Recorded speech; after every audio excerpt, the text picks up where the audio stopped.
सबसे मेन बात तो ये है कि आप लोग जुड़े, तो यहाँ से समझ आता है कि अवेयरनेस तो है।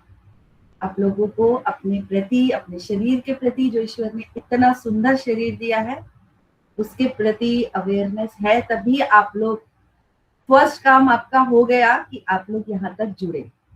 अब आगे हमें अपने ऊपर, अपने शरीर पर किस तरह से काम करना है, वो हम अपने इन सभी वर्कशॉप में सीखते हैं, समझते हैं। आज जो हम एक टॉपिक लेकर आए हैं, एनोरेक्टल वेलनेस, ये आज बहुत ही महत्वपूर्ण टॉपिक है ये, जिस पर आज हम बात कर रहे हैं। सुनने में ये मतलब थोड़ा मेडिकल टर्म लगेगी, लेकिन इसको सरल भाषा में कहें तो इसका सीधा संबंध हमारे पेट के निचले पार्ट से है, रेक्टम और गुदा के स्वास्थ्य से है। हमारे समाज में ये एक ऐसा विषय है कि इस पर लोग अक्सर खुलकर बात नहीं करना चाहते, झिझकते हैं या शर्माते हैं। लेकिन सच ये है कि आज के खराब लाइफस्टाइल और जो हमारा गलत खान पान है, उसकी वजह से हमारे को कॉन्स्टिपेशन, पाइल्स, फिस्टुला जैसी समस्याएं बहुत तेजी से बढ़ रही हैं। आज के इस सेशन में हम डॉक्टर रचना जैन से उसके लिए हम किस प्रकार से उसे योग से ठीक कर सकते हैं वो सीखेंगे, और जितना भी हमारा डाइजेशन को ठीक करने का तरीका, ब्लड सर्कुलेशन, पेट के निचले जो पार्ट है उस पर किस तरह से ब्लड सर्कुलेशन बढ़ाना है, हमारे जो पैल्विक फ्लोर के मसल्स हैं उनको कैसे स्ट्रॉन्ग करना है, ये सब बातें आज हम डॉक्टर रचना जैन से सीखने वाले हैं। और उसके बाद आज हमारे साथ डॉक्टर अजय प्रताप सिंह जुड़ेंगे, जो कि एक आयुर्वेद सर्जन है। वे बताएंगे कि कैसे आयुर्वेद की शार सूत्र जैसी अद्भुत टेक्निक के द्वारा इस प्रॉब्लम का स्थायी समाधान हो सकता है। तो आप लोगों का फिर से सभी का स्वागत, सभी लोग जो हमारे साथ जुड़े हैं। आज उर्मी दीदी भी हमारे साथ जुड़ी हैं। थैंक यू दीदी। चलिए हम सेशन को आगे बढ़ाते हैं। सबसे पहले अपनी बॉडी को थोड़ा सा तैयार कर ले, थोड़े से माइक्रो एक्सरसाइज कर ले, जिससे कि हम आगे की प्रक्रिया को बहुत सहजता के साथ कर पाएंगे। सभी लोग मैट पर आ जाएं। आप लोगों से फिर से रिक्वेस्ट, कुछ लोगों के वीडियो अभी भी बंद है, प्लीज वीडियो ऑन करिए। ये प्रैक्टिकल सेशन है, सिर्फ सुनने से नहीं समझ आएगा, अगर हम साथ में करेंगे तो हम उसको महसूस कर पाएंगे। चलिए मैट पर आ जाएंगे सभी लोग। पैरों को सामने की तरफ फैलाएंगे, दंडासन की स्थिति। होप सभी को मेरा दिखाई दे रहा होगा। सामने की तरफ पैरों को फैलाएंगे, हाथों को शोल्डर लेवल पर सामने की तरफ। यहीं से अपने पैरों की और हाथों की उंगलियों को टाइटली बंद करेंगे, खोलेंगे, टाइटली बंद करेंगे, खोलेंगे। 10 टाइम्स करेंगे इसको। 2, 3, 4, 5, 6, 7, 8, 9, 10।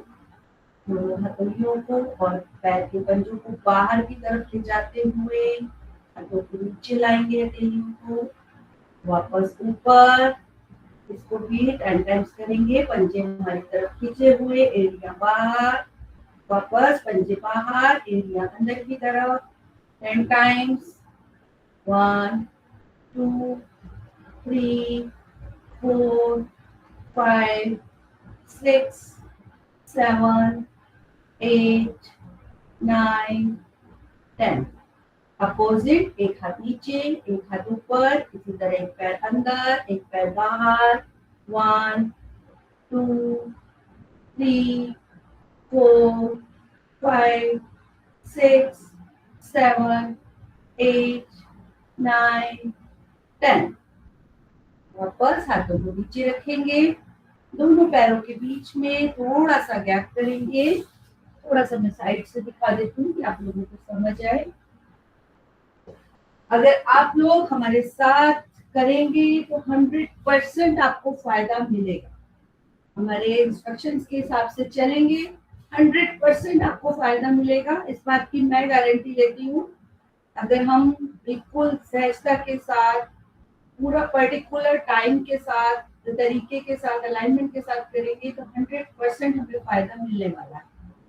चलिए, दोनों पैरों के बीच में थोड़ा सा गैप करेंगे, दोनों पंजों को अंदर लाते हुए मैट से टच करने की कोशिश, बाहर 10 टाइम्स करेंगे, पैरों को अंदर लाएंगे, बाहर लेकर के जाएंगे, 2 3 4 5 6 7 8 9 10।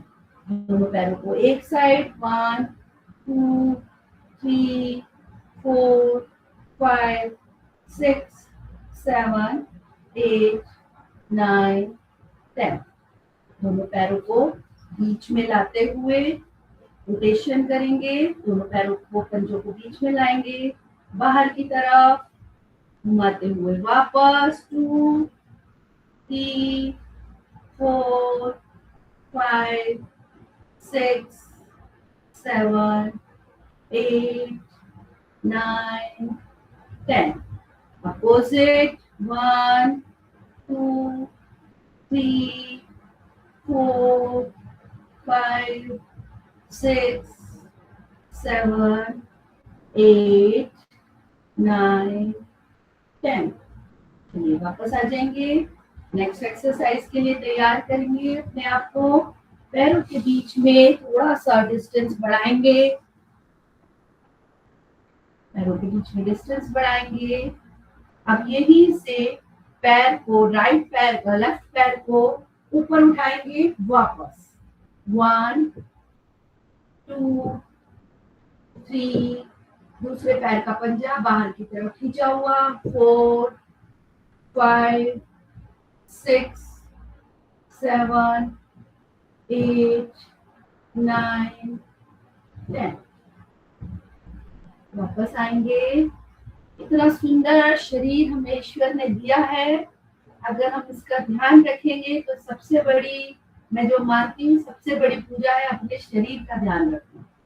तो सबसे पहला काम है हमें वो ईश्वर का दिया हुआ ये जो शरीर है उसको स्वस्थ रखना। चलिए नेक्स्ट पे चलेंगे, वापस पंजे को, लेफ्ट पंजे को उठाएंगे, राइट तक लाएंगे, फिर वापस 1 2 3 4 5 6 7 8 9 10। ये दोनों एक्सरसाइज अब राइट पैर से करेंगे, राइट पैर के पंजे को ऊपर की तरफ उठाएंगे, पैर को वापस नीचे, 1 2 3 4 5 6, पैरों के पंजे बाहर की तरफ, 7 8 9 10। कोशिश करेंगे जब पैर के पंजे को उठाएं तो हमारा जो अपर बॉडी है वो पीछे की तरफ ना जाए, बिल्कुल स्ट्रेट रहे। नेक्स्ट करेंगे, पंजे को उठाते हुए राइट लेफ्ट पंजे से टच करेंगे, वापस 1 2 3 4 5 6 7 8 9 10। वापस आ जाएंगे, दोनों पैरों को आपस में मिलाएंगे, लेफ्ट लेग को फोल्ड करेंगे, दोनों हाथों को नीचे की तरफ ले जाते हुए दोनों कोहनियों को पकड़ेंगे, थाइस को बिल्कुल टाइट करेंगे अपनी चेस्ट के साथ। यहीं से राइट पैर का पंजा बाहर और लेफ्ट पैर के पंजे को उठाते हुए अपनी तरफ खींचेंगे, मैक्सिमम ऊपर ले जाएंगे, वापस नीचे लाते हुए पंजा नीचे। इसको भी 10 टाइम्स करेंगे, 2 3 4 5 6 7 8 9 10। यहीं से बिग टो को पॉइंटेड करते हुए बड़ा सा सर्कल बनाएंगे, 1 2 3 4 5 6 7 8 9 10। अपोजिट 1 2 3 4 5 6 7 8 9 10। ये दोनों एक्सरसाइज दूसरे पैर से करेंगे। राइट पैर को अपने पास लाएंगे, इसको अपनी चेस्ट से लगाएंगे, बिल्कुल टाइट पकड़ेंगे, कोशिश करेंगे जितना टाइट कर सके। टाइट करेंगे, ऊपर की तरफ खींचेंगे, वापस नीचे। लेफ्ट पैर का पंजा भी बाहर की तरफ खींचा हुआ। 3 4 5 6 7 8 9 10। हिप्पो को पॉइंटेड करेंगे, मिडल में लाएंगे, यहीं से बड़ा सा सर्कल। 3 4 5 6 7 8 9 10। ध्यान रखना है सिर्फ नी से मूवमेंट होगी। अपोजिट 1 2 3 4 5 6 7 8 9 10। वापस आएंगे, दोनों पैरों को आपस में जोड़ेंगे, इसको आपस में मिलाएंगे, यहीं से राइट हैंड को उठाते हुए लेफ्ट थाई के ऊपर रखेंगे साइड में, और लेफ्ट हैंड को साइड में खोलेंगे। फिर से समझ ले, राइट हैंड को लेफ्ट थाई पर रखना है और लेफ्ट हैंड को सीधा शोल्डर लेवल पर सीधा खोलेंगे, हथेलियां जमीन की तरफ। अब यहीं से राइट हैंड पर प्रेशर देते हुए अपर बॉडी को और हाथ को पीछे, मैक्सिमम पीछे लेकर जाएंगे, जितना पीछे ले जा सकते हैं, फिर वापस शोल्डर लेवल पर लाएंगे। इसी को फिर से 10 टाइम्स करेंगे। 1 2 3 4 5 6 7 8 9 10। बहुत अच्छा कर रहे हैं, वेरी गुड। नेक्स्ट दूसरे हाथ से करेंगे इसी एक्सरसाइज को। अब लेफ्ट हैंड को राइट थाई पर रखेंगे, राइट हैंड को साइड में खोलेंगे, हथेली जमीन की तरफ, मैक्सिमम पीछे ले जाते हुए वापस।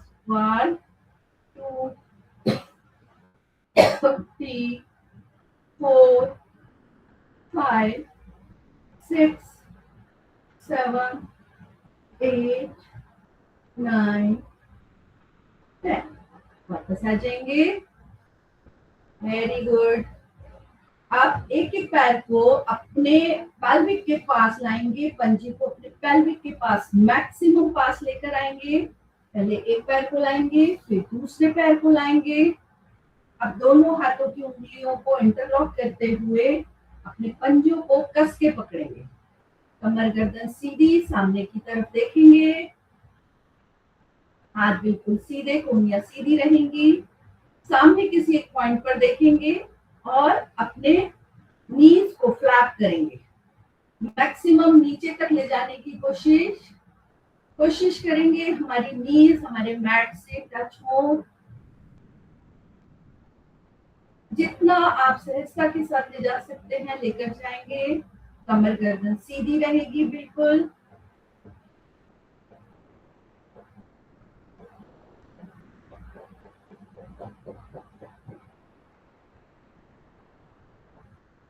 वापस आएंगे, दोनों हाथों से अपनी नीज को पकड़ेंगे, घुटनों को पकड़ते हुए सांस छोड़ते हुए घुटनों को आपस में मिलाएंगे, सांस भरते हुए नीचे पुश करेंगे। 10 टाइम्स करेंगे। 2 3 4, ध्यान रखें हमारी कमर बिल्कुल स्ट्रेट रहेगी। 6 7 8 9 10। फिर से वापस आएंगे, लास्ट एक और करेंगे। अपने वापस अपने इंटरलॉक करते हुए हाथों को पकड़ेंगे, अपने पंजों को पकड़ेंगे, सांस भरते हुए मैक्सिमम पीछे जाएंगे और सांस छोड़ते हुए धीरे धीरे आगे की तरफ अपनी सामर्थ्य के अनुसार झुकेंगे, कोहनियां बाहर की तरफ, सामने किसी एक पॉइंट को देखेंगे, गर्दन नहीं झुकानी, गर्दन सामने, रुकेंगे इसी पोजीशन में 1 2 3 4 5 6 7 8 9 10। सांस रखते हुए धीरे धीरे वापस। चलिए अपनी माइक्रो एक्सरसाइज को यहीं पर रोकते हैं क्योंकि टाइम बहुत ओवर हो गया है। चलते हैं डॉक्टर रचना जैन की तरफ, जो कि अवेयरनेस प्रोग्राम को चला रही हैं और हमारे को इतना अच्छा उन्होंने प्लेटफॉर्म दिया है, उसके लिए उनका बहुत बहुत धन्यवाद। सबसे पहले मैं डॉक्टर रचना जैन के बारे में आप लोगों को बता दूं। डॉक्टर रचना जैन जो कि योग थेरेपिस्ट है, एनएलपी प्रैक्टिशनर है, योगा में पीएचडी है और एकलव्य यूनिवर्सिटी की एचओडी है, नेशनल इंटरनेशनल जज है, ऑथर है, 20-25 बुक्स ये लिख चुकी है, जिसमें से 2 बुक्स अमेज़न पर बेस्ट सेलर में आ चुकी हैं। इतनी इनकी योग्यता योग में है और इन्होंने अपने जीवन को योग के प्रति समर्पित किया हुआ है और हमारे लिए वो इतना टाइम निकाल के हमारे को ये प्लेटफॉर्म दे रही हैं हमारे अवेयरनेस के लिए। इसके लिए हम उनका बहुत बहुत धन्यवाद करते हैं और मैं आमंत्रित करूंगी डॉक्टर रचना जैन को वो आए और आगे की प्रक्रिया हमें सिखाएं। ओवर टू डॉक्टर रचना जैन। सभी को जय जिनेन्द्र, नमस्कार। चलिए, तो यहाँ पर हम आज जो एनोरेक्टल जो हम डिजीज को ले रहे हैं, तो शायद थोड़ा सा ये शब्द टेक्निकल है, तो यहाँ मैं क्लियर कर दूं कि ये जो डिजीज वो क्या करते हैं कि फिशर, फिस्टुला, पाइल्स, ये सारी चीजें इसके अंतर्गत आती हैं, मतलब एनस और एनस से रिलेटेड बीमारियां। और प्रेजेंट में आप देखिए कि इससे रिलेटेड बीमारियां बहुत लोगों को हो रही हैं और बहुत लोग उससे परेशान हैं। इसका कारण मेन क्या होता है कि हम जितनी भी एक्सरसाइज करते हैं, योग के अलावा आप जितने भी वर्कआउट करते हैं, कोई भी आप ले लीजिए, जिम ले लीजिए, एरोबिक ले लीजिए, जुम्बा ले, कुछ भी ले लीजिए, हमारा जो एनस होता है उसके आसपास जो मसल्स होती हैं, जिनको स्पिनेक्टर मसल्स कहते हैं, ये ओ शेप में होती हैं, एक रबर के पूरे छल्ले जैसी। आप किसी भी एक्सरसाइज में सोचिए कि इसकी कभी आप एक्सरसाइज करते हैं क्या? जो ये स्पिनेक्टर मसल्स हैं, किसी भी टाइप के वर्कआउट में हम इनकी एक्सरसाइज नहीं करते हैं एक्सेप्ट योग। तो बहुत समय तक जब इनकी एक्सरसाइज नहीं होती है तो इनकी फ्लेक्सिबिलिटी कम हो जाती है, ये रिजिड होने लगती हैं, यहाँ पर सर्कुलेशन कम होने लगता है। तो धीरे धीरे इनकी फ्लेक्सिबिलिटी कम होने के कारण अगर स्टूल पास करने में अगर उनकी ओपनिंग अधिक हो रही है तो वो कहीं से कट हो जाता है, फट जाती है, और जिसके कारण ही आगे जाके फिशर, फिस्टुला और पाइल्स की प्रॉब्लम शुरू होती है। अगर इसकी कंटिन्यूएशन में आप डेली 5 मिनट एक्सरसाइज करें ये स्पिनेक्टर मसल्स की, तो ये सारी बीमारियों से बचा जा सकता है। तो आज जो हम करने वाले हैं एक्सरसाइज, वो हम यही करने वाले हैं कि ये जो 3 बीमारी हैं, अब इसमें 2 चीज का ध्यान रखना है। एक तो हमको पहले से क्योर करना है कि हमको वो बीमारी हो ही ना, तो हम स्पिनेक्टर मसल्स को जितना फ्लेक्सिबल रखेंगे, जितना उसके ब्लड सर्कुलेशन को प्रॉपर रखेंगे, उतना अच्छा हम इन बीमारियों से बचाव कर पाएंगे। दूसरा ये कि जिनको हो गई है तो उनको एक्सरसाइज तो अपनी जगह ठीक है कि एक्सरसाइज तो हम करते ही हैं, लेकिन साथ में हम क्या करते हैं, कुछ डाइट को भी फॉलो करते हैं, क्योंकि इस समय बहुत अधिक तेल, मिर्च, मसाले, गरम मसाला, लाल मिर्च, इन चीज़ों को अवॉइड करना चाहिए और बहुत फाइबरस फूड लेना चाहिए जिसमें फाइबर रिच हो। तो चलिए अभी हम यहाँ इसका योग वाला पार्ट देख रहे हैं।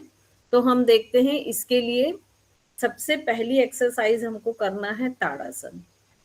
ठीक है, तो सभी खड़े हो जाएं क्योंकि जिन्होंने कैमरे ऑफ करके रखे हैं 100% उनको इस सेशन से कुछ भी नहीं मिलने वाला है एंड शायद बाद में बड़ा रिग्रेट हो कि हमने अननेसेसरी अपना टाइम वेस्ट किया। तो कोशिश करें कैमरा खोलें और करें साथ में, क्योंकि जो ये पूरा एक्सरसाइज है ये अनुभव की चीज होती है ना। इसको आप देख के नहीं समझ सकते हैं कि कहाँ पर प्रेशर आ रहा है, क्यों आ रहा है। तो सभी से मैं रिक्वेस्ट कर रही हूँ कि अपने कैमरे ऑन कर लें और इसको पार्टिसिपेट करें। इसमें एक्टिव पार्टिसिपेशन ही इसको आपको फील करा सकता है, अदरवाइज आपको लगेगा कि ताड़ासन तो ताड़ासन ही है। तो सभी एक बार ताड़ासन को करके देखें पहले, नॉर्मली जैसे करते हैं, सिंपली।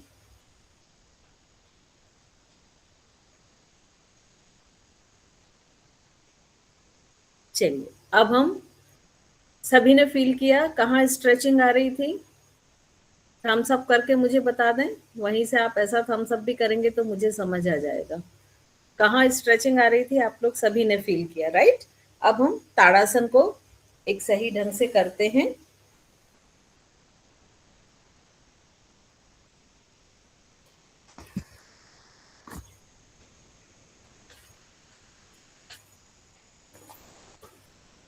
देखिए, ताड़ासन के लिए हमको सबसे पहले, कोई भी जब हम खड़े होने वाले आसन करते हैं तो सबसे पहली चीज जरूरी होती है सम स्थिति में आना। अब सम स्थिति में आने का मतलब क्या है? सबसे पहले तो हम ये समझें, सम स्थिति में आने का मतलब ये है कि आपको अपनी पूरी बॉडी के अलाइनमेंट और सिमेट्री को प्रॉपर करना। तो इस चीज को हमें सबसे पहले समझना चाहिए कि जब भी हम स्टैंडिंग आसन करें, कोई भी करें, ताड़ासन या कोई भी स्टैंडिंग आसन करें, तो हमारी सबसे पहले पोजीशन ये होनी चाहिए कि हम अपने आप को सम स्थिति में कर पाए। ऋतु जी, वॉइस आ रही है प्रॉपर? हाँ जी मैम, आ रही है, थोड़ा सा स्लो है, हल्का सा स्लो है। हाँ, एक्चुअली डिस्टेंस थोड़ा सा बढ़ गया ना, की वजह से। हाँ जी, हाँ जी, हाँ, इसीलिए मैंने क्लियर किया। कोई नहीं। तो ये सबसे पहले हमें क्या करना है? सम स्थिति में आना है। सम स्थिति में आना है मतलब आप मेरे पैरों की तरफ देखें, दोनों। सबसे पहले हमको क्या करना है कि दोनों लेग्स को ज्वाइन करके रखना है। आपको मालूम है, शायद इसमें से जो साइंस साइड के होंगे उनको मालूम होता है कि B12 टेस्ट करने का ये बहुत अच्छा टेस्ट होता है, जिसको डॉक्टर्स भी करते हैं। अब आपको सेकंड स्टेप क्या करना है कि आपको अपने ये जो वैली पोर्शन है इनको खोलना है। तो आप नी को पुश करेंगे और अंगूठे को आगे की तरफ खींचेंगे तो आप देखेंगे कि आपके दोनों सोल की लेंथ में डिफरेंस आ गया है। और फिर दूसरे को भी करें। तो यहाँ आपने क्या किया है कि ये जो वैली पोर्शन है इसको भी ओपन करके यहाँ पर जितनी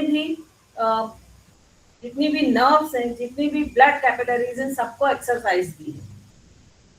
और जब लंबे समय तक इस पोर्शन को एक्सरसाइज नहीं मिलती है तो क्या होता है? एड़ी का दर्द होना बहुत तेज, ये बहुत लोगों को आपने सुना। और ये जो मैं एक्सरसाइज बता रही हूँ, ये वैली पोर्शन की, ये पैर के पूरे, ये पंजे की, सोल की, और इसके साथ स्पिन मसल्स की, ये योग के अलावा आपको रेस्ट किसी भी वर्कआउट में ये नहीं मिलेंगी। अब पैरों की उंगलियों को पूरा फैला लें मैक्सिमम। दोनों अंगूठे को ज्वाइन करें, एंकल को ज्वाइन करें, नी को ज्वाइन करें। अब आपको क्या करना है कि अपने शोल्डर्स को रोल बैक करना है। मतलब आपकी लोअर बॉडी की ये पोजीशन फिट हो गई।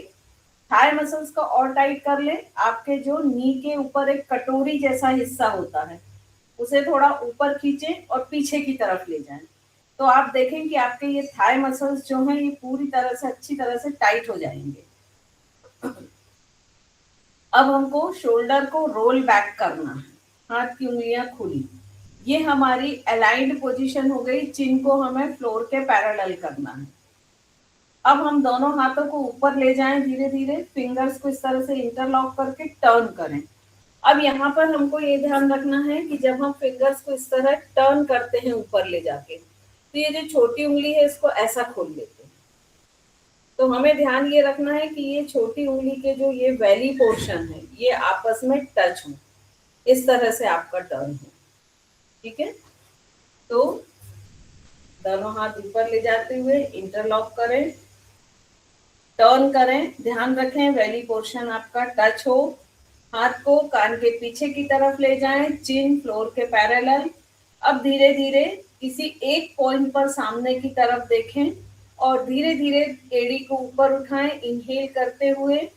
अब इसी पोजीशन में रुकें और कंप्लीटली एक्सेल करें। बटक्स को स्क्वीज करके अंदर की तरफ खींचें, सारे स्फिनेक्टर मसल्स को ऊपर की ओर खींचें।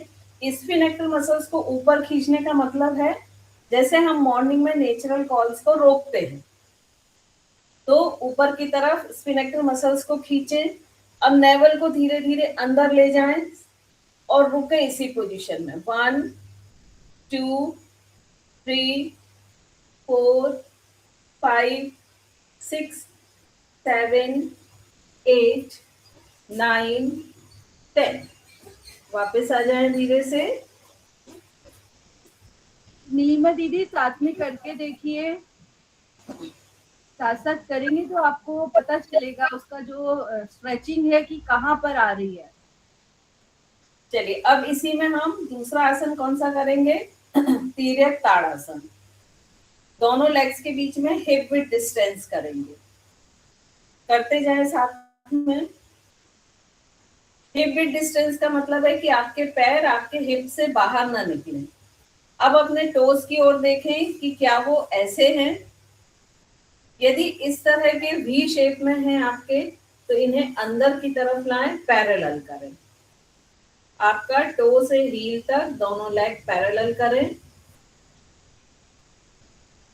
एक बार फिर से दोनों हाथ ऊपर ले जाएं, फिंगर्स को इंटरलॉक करते हुए टर्न करें, चिन को अप करें, दोनों हाथ कान के पीछे, एल्बो स्ट्रेट। अब दोनों बाइसेप को कान से टच कर लें और इन टच को मेंटेन करते हुए धीरे से लेफ्ट साइड झुकें, पूरा लेटरल बेंड। ध्यान रखें कि ये कंधा ऐसे ना आवे, पूरा पीछे की तरफ जाते हुए सेंटर में आए, फिर अपोजिट जाए। इसमें मोस्टली मिस्टेक क्या होती है कि एक तो लेग्स की आपने देखी ली कि सोल आपके पैरेलल होना चाहिए। सेकंड मिस्टेक आपकी क्या होती है, मोस्टली जो लोग करते हैं, ये इस तरह से इंटरलॉक किया, जैसे ही मैं बोलती हूँ कि कान के पीछे ले जाएं, तो चिन को डाउन करके ऐसे पीछे ले जाते, तो चिन अप रखें, हाथ को पीछे ले जाएं। तीसरी मिस्टेक क्या होती है कि जब इस तरह झुकते हैं तो ऐसे एल्बो को लूज कर देते हैं, एक ये मिस्टेक है। दूसरी मिस्टेक क्या होती है कि ये जो शोल्डर है इसको आगे की तरफ ले आते हैं। अगर एल्बो लूज नहीं किया तो ये ऐसा देखिए, चिन डाउन हो गई है और ये कंधा आगे की तरफ है। तो इन दोनों चीजों से बचें। हाथ पूरा ऊपर, चिन अप, हाथ को पीछे करें और पूरा का पूरा दोनों शोल्डर एक लाइन में रखते हुए, दोनों एल्बो को स्ट्रेट रखते हुए लेफ्ट जाएं, फिर वापस आए, फिर राइट साइड जाएं। तो जब आप इस मेथड से करेंगे तो आप देखेंगे कि आप जो लेटरल बैंड कर पा रहे हैं वो बहुत कम कर पा रहे हैं। लेकिन एक तरफ, जैसे सपोज आपने लेफ्ट साइड लेटरल बैंड किया, तो आपकी जो राइट साइड है वो बहुत अच्छी स्ट्रेचिंग आ रही है और लेफ्ट साइड बहुत अच्छा श्रिंक हो रहा है। ये आप उस फील करेंगे शायद। तो इस चीज को ध्यान में रखते हुए इस एक्सरसाइज को करें।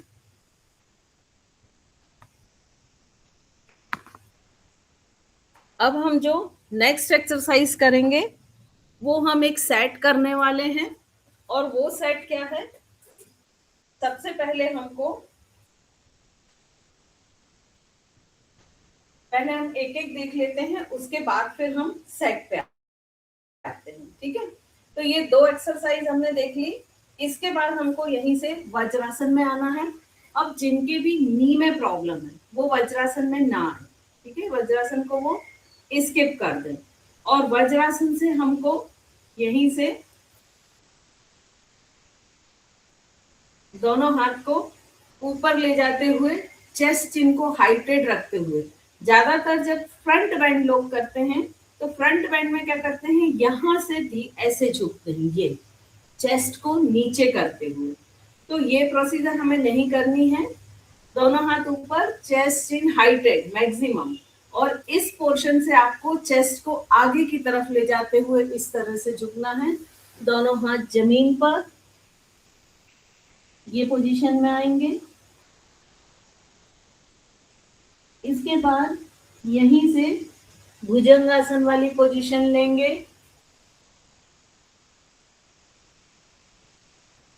भुजंगासन में हमको क्या ध्यान रखना है कि जब हम भुजंगासन करते हैं तो ये शोल्डर को आगे की तरफ ले आते हैं। ज्यादातर लोगों का भुजंगासन जो वो ऐसा रहता है। एक सेकंड के कारण दिखेगा नहीं।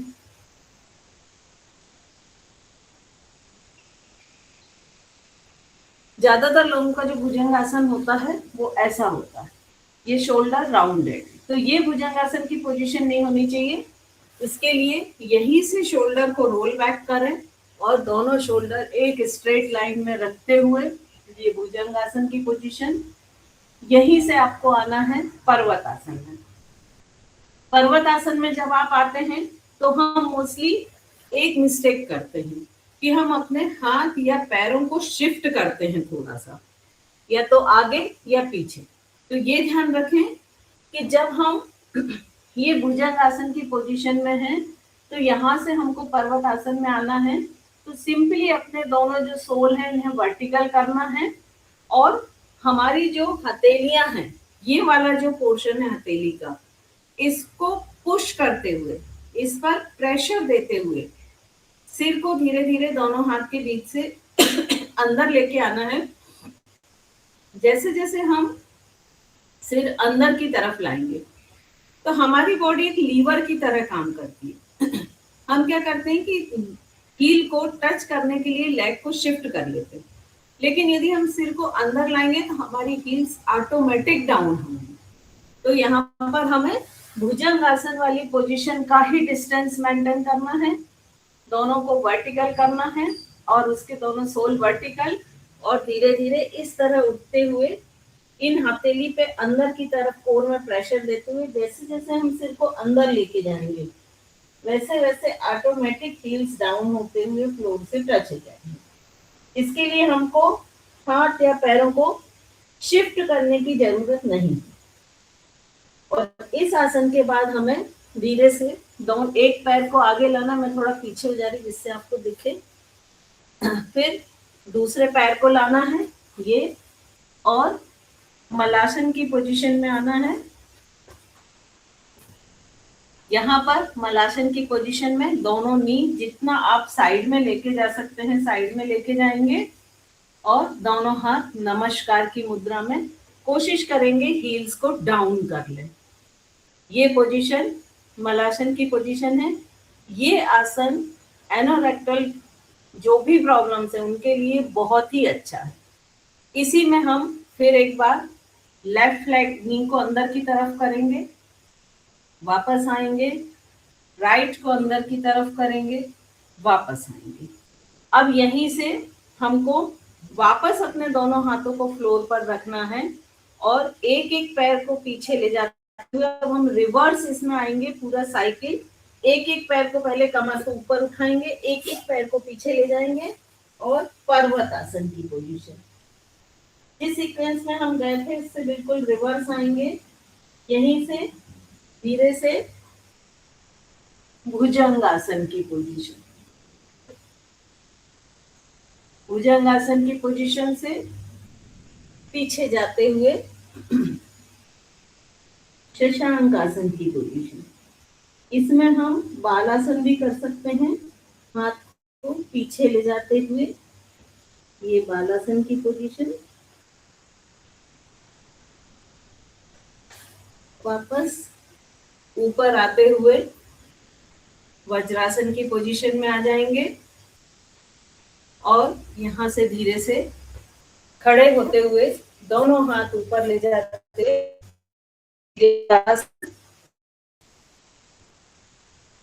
और यहीं से दोनों लेग्स को ज्वाइन करते हुए ताड़ासन।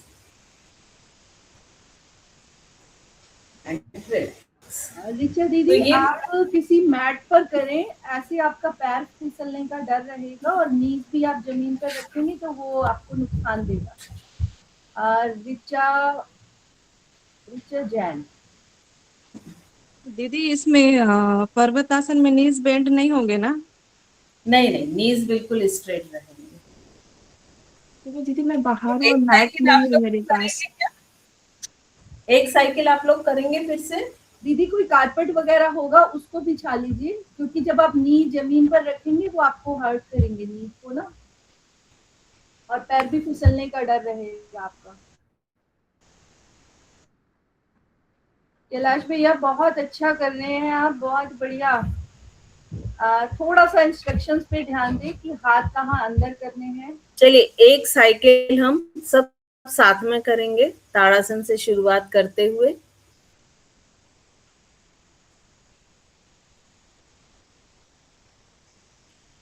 सबसे पहले खड़े हो जाएं।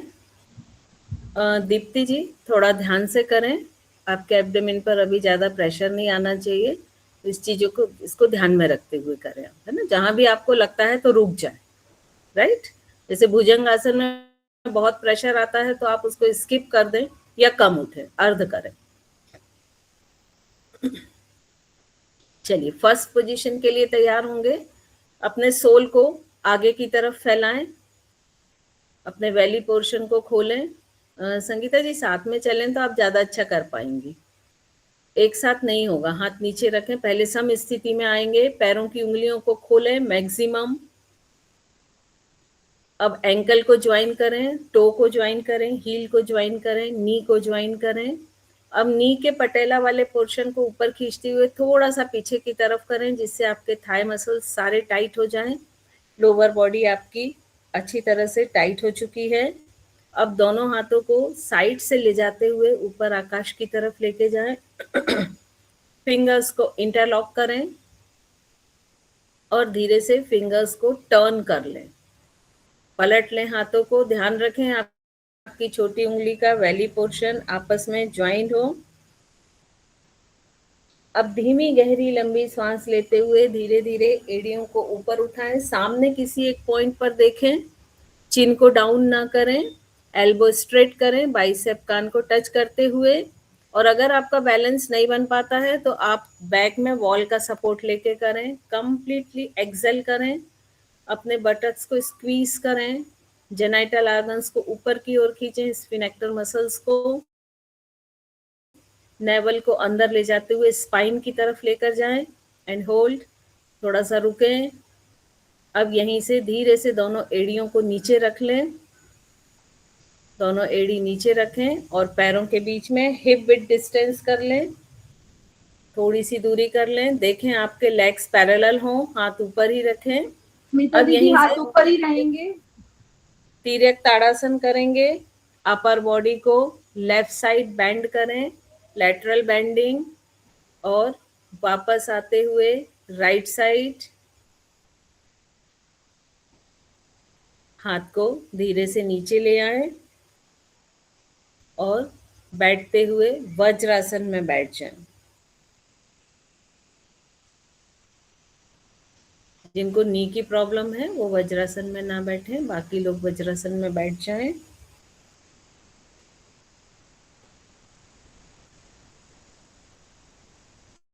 अब यहीं से दोनों हाथ सामने की तरफ जमीन पर रख लें, दोनों पाम्स फ्लोर पर रख लें, नी के सामने की तरफ, और धीरे धीरे स्लाइड करते हुए आगे ले जाएं। चेस्ट चिन हाइटेड रखें, चिन हाइटेड रखें। भैया बैठ के ही करना है, वापस बैठ जाइए वज्रासन की स्थिति में जैसे आप बैठे थे। पूरा नीचे तक पहले चेस्ट को टच करने की कोशिश करें। वज्रासन में ही बैठ के करना है, आपके बटक्स हील को टच करते हुए। पहले चेस्ट को नीचे लाएं, हाथों को मैक्सिमम सामने की तरफ लेते जाएं, और फिर जब चेस्ट आपका टच हो जाए तो धीरे धीरे सिर को, फोरहेड को टच करें। कुछ सेकंड रुकें। अब यहीं से दोनों हाथों को अपर बॉडी की पोजीशन वही रहने दें, दोनों हाथों को पीछे की तरफ हील के पास ले जाएं, चाइल्ड पोज। शशांक आसन से हम चाइल्ड पोज में आएंगे, सिर्फ दोनों हथेलियां पीछे हील्स की तरफ चली जाएंगी। यस, वेरी गुड दीप्ति जी। कुछ सेकंड इसमें भी रुकेंगे। मीता दीदी अब वज्रासन में ही बैठना है, अभी वज्रासन में ही रहिए। शशांक आसन में आते हुए हाथों को पीछे ले जाएंगे चाइल्ड पोजीशन में। हाँ, अब इसी वापस पोजीशन में दोनों हाथों को पीछे। सामने ले आए। शशांक आसन की पोजीशन में दोनों हाथों को सामने लेकर आ जाएं और नी स्टैंड हो जाएं। मार्जरी आसन की बेसिक पोजीशन में आते हुए भुजंग आसन की पोजीशन ले लें।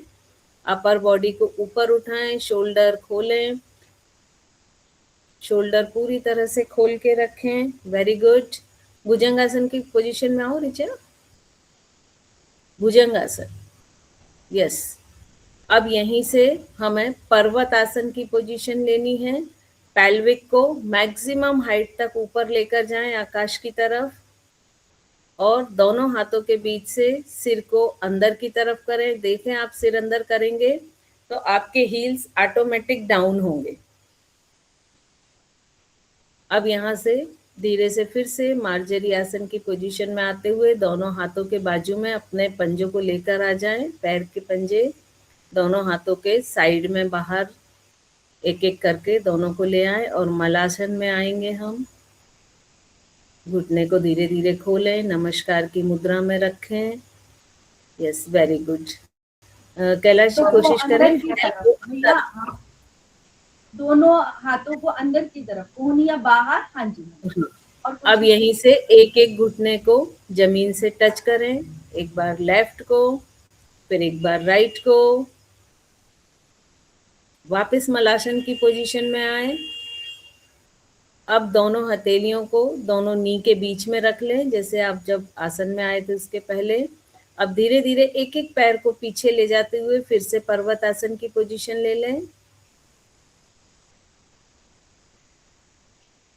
पर्वत आसन की पोजीशन लें, यहीं से भुजंग आसन में आ जाएं।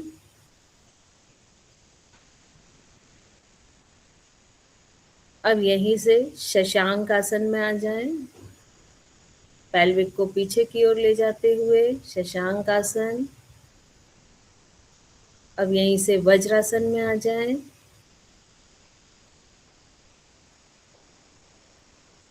अब वज्रासन से धीरे धीरे खड़े हो और दोनों लेग्स के बीच में हिप विड्थ डिस्टेंस रखें। तिर्यक ताड़ासन, दोनों हाथ फिंगर्स को इंटरलॉक करते हुए ऊपर ले जाएं। लेफ्ट साइड लेटरल बैंड करें, राइट साइड लेटरल बैंड करें और धीरे से सेंटर में आ जाएं। दोनों साइड एक एक बार बेंड करने के बाद ताड़ासन। इनहेल करते हुए हील्स को ऊपर उठाएं और पूरी बॉडी को एक्सेल करते हुए मैक्सिमम टाइट करें और धीरे से हील्स को वापस रखें और हाथों को नीचे ले आए। ये एक पूरा साइकिल योग है, आसन है, जो एनोरेक्टल जो प्रॉब्लम से जिनको है उनके लिए ये बहुत अच्छा है। लेकिन इस चीज़ का ध्यान रखें कि जब बहुत अधिक क्रोनिक हो जाए, ब्लीडिंग होने लगे, तब इसे ना करें और कोशिश करें कि आप किसी के गाइडेंस में ही शुरू करें। भले ही आप एक बार सीख लें उसके बाद फिर सेल्फ करें, लेकिन इसे किसी न किसी के गाइडेंस में ही शुरू करें। यदि किसी व्यक्ति को ये प्रॉब्लम्स क्रोनिक हैं तो नॉर्मल में वो आराम से कर सकता है। आई थिंक ये आसन सभी को अच्छी तरह से आ गए होंगे। यदि किसी को कोई क्वेश्चन पूछना है तो आप पूछ सकते हैं। सभी ने बहुत अच्छे से किया। ऋचा दीदी, कैलाश भैया, स्मिता दीदी, सरिता दीदी बहुत ही अच्छे से कर रहे थे आप लोग। बहुत ही परफेक्ट हो रहा था आप लोगों का। कोई क्वेश्चन है आपका या पूछना चाहें तो आप पूछ सकते हैं। दीदी, जब हम मलासन में आते हैं तो हमारे जो लेग्स होते हैं उनको ऐसे ऑपोजिट रखना होता है, लेफ्ट और राइट डायरेक्शन में, या फिर बिल्कुल सामने? थोड़े से ऐसे ही रहते हैं। अगर आप ऐसे रखेंगे तो बैलेंस नहीं बना पाएंगे। है ना। तो हल्का सा, बहुत अधिक नहीं रहते लेकिन हल्के से वी शेप, क्योंकि अगर आप सीधे रखेंगे ना तो आपके नी बाहर की तरफ नहीं जाएंगे, सामने की तरफ जाएंगे। कभी आप ऐसे रख के और नी को साइड में ले जाके कोशिश करिएगा तो पॉसिबल नहीं होगा। तो अगर हमको नी साइड में ओपन करना है तो हमको इनको हल्का सा तिरछा रखना ही पड़ेगा। जी स्मिता जी। दीदी, जय जी। जैसे कोई स्पेसिफिक, जैसे वेरिकोज वेन है, किसी को प्रॉब्लम है, उसके लिए स्पेसिफिक आपके अलग से आश्रम का सेशन चलता है क्या? क्योंकि सबकी अपनी अपनी प्रॉब्लम्स रहती है, या फिर सबके एक सा वहाँ ही चलता है जो जैसे नहीं, नॉर्मल? एक्चुअली मैं बेसिकली योग थेरेपिस्ट हूँ, तो मेरे जो ये प्रॉब्लम को लेके होते हैं ये 1-to-1 सेशन चलते हैं, कि वो पर्सनल लेवल पे होते हैं। एक ग्रुप चलता है जो 8:30 से 9:30 मॉर्निंग में रहता है। तो वो इमेजिन करते हैं कि नॉर्मल लोग हैं, या फिर हम कोशिश ये करते हैं कि जैसे 1 महीने आप अपना सीख लीजिए, क्योंकि ऑब्वियसली पर्सनल के चार्जेस बहुत अधिक रहते हैं। तो हम ये बोलते हैं कि आप 1 महीने में अपना सीख लीजिए कि आपको क्या करना है, और फिर ग्रुप में शामिल हो जाइए। क्योंकि ज़्यादातर लोगों की ये प्रॉब्लम होती है कि अगर सामने कोई नहीं होता है तो हमारा स्किप हो जाता है फिर। तो उस समय फिर क्या होता है ना, कि जैसे अभी सपोज मैंने आपको बोला ताड़ासन कीजिए, तो मुझे ताड़ासन की पूरी टेक्निक भी बतानी पड़ेगी, तो उसमें बाकी लोगों का टाइम वेस्ट होता है। लेकिन उस समय फिर मैं आपको बोलूँगी कि अब आप ये आसन कीजिए, तो आप इज़िली कर पाएँगे, क्योंकि आप 1 महीने में सीख चुके हैं वो। तो उसकी इस फीस तरह क्या रहती है दीदी? उसकी फीस जो हमारी ग्रुप वाले की है वो 999 है, 1000 रुपीज़ पर मंथ है। हाँ, वो उसका लिखा हुआ था। उसका 1-to-1 का जो रहता है उसका 1-to-1 का 10,000 होता है पर मंथ। तो 10,000। जी हाँ, तो उसमें करके आप फिर ऐड हो जाते हैं, तो एक बहुत अच्छा आपको कंटिन्यूशन में मिलता भी है। और सेकंड, हमारे कुछ वीकली सेशन चलते हैं अगर अलग-अलग डिज़ीज़ को लेके, तो उसमें भी आप शामिल हो सकते हैं। अब पर्टिकुलर यदि, और इवन हम ऐसा भी करते हैं कि मान लीजिए यदि आपका कोई ग्रुप बन रहा है पर्टिकुलर, मतलब आप कुछ ऐसे 4-5 लोगों को पीड़ जो सेम प्रॉब्लम्स हैं, तो हम ग्रुप में भी करा देते हैं। हमारा इंटेंशन ये होता है कि सब योग कर पाएँ और सब योग करें, किसी भी एफर्ट से करें। 1-to-1 में हमारा जैसे दीदी वीकली है, चलता है, उसका बहुत मिनिमम चार्जेस रहता है 299। 1 वीक का हम किसी भी डिजीज के ऊपर लेते हैं। जैसे आप नी पेन के लिए कह रहे हैं, तो नी पेन का भी होता है। अभी हमने जो इस वीक शुरू किया है वो हमारा सर्वाइकल, शोल्डर पेन और थायराइड के ऊपर है ये वाला वीक।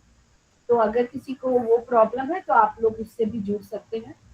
मतलब ये प्रॉब्लम नहीं भी है तो भी आप जुड़ सकते हैं, क्योंकि उसमें अगर हम कोई पिल खाते हैं तो वो सिर्फ हमारी एक पार्ट को इफेक्ट नहीं करती, हमारी पूरी बॉडी को इफेक्ट करती है। तो आप इस वाले हमारे उससे भी जुड़ सकते हैं। किसी भी आपको प्रॉब्लम नहीं भी है तो भी ओवरऑल हमारी बॉडी को उसमें फायदा ही मिलेगा। तो वो 1 वीक का रहेगा हमारा। हर वीक हम अलग अलग डिजीज पे लाते हैं उसको। इसमें दीदी जैसे हमारे को जैसे 2-3 प्रॉब्लम वेरिकोस वेन है, इज इट पॉसिबल कि आप 1 महीने में जो हमारी प्रॉब्लम रहेगी, 2-3 जो प्रॉब्लम है वो सॉल्व आउट हो जाए? मतलब उसकी जो होंगे वो उसी को आप लेके सॉल्व दीदी आउट हो पेन जाए? जो होता है हमारी बॉडी में, अगर कोई भी चीज प्रॉब्लम दे रही है तो वो मेन होता है कि हमारा वहां पर ब्लड सर्कुलेशन कम है। तो आप कोई भी एक्सरसाइज करते हैं तो ऑटोमेटिक आपको वहां पर इफेक्ट हाँ, पड़ेगा ही हाँ, पड़ेगा। हाँ, और आपका जो भी डिजीज है हम उसको ध्यान में रखते हुए उसकी और ज्यादा एड ऑन कर देते हैं। देखिए, वेरिकोज वेन बहुत क्रिटिकल नहीं है, तो वो आप ग्रुप में भी ज्वाइन कर लेंगे तो आपको वो आप कर सकते हैं आगे। क्योंकि कुछ क्रिटिकल जैसे स्पाइन वगैरह से रिलेटेड होती हैं या नी प्रॉब्लम, तो उसको डायरेक्ट ग्रुप में ज्वाइन कराने में हम नहीं सजेस्ट करते, क्योंकि वो एक अपनी प्रॉब्लम होती है। वेरिकोज वेन में तो आपके लेग्स मसल्स में एक स्ट्रेचिंग होनी चाहिए, जो हमारे ग्रुप सेशन में भी होती है। दूसरा मेरे को दीदी ये जो राइट टोज है उसके अंदर सिर्फ राइट पोर्शन में यहाँ तक दर्द रहता है कभी कभी, जब ठीक हो जाता है तो ठीक हो जाता है।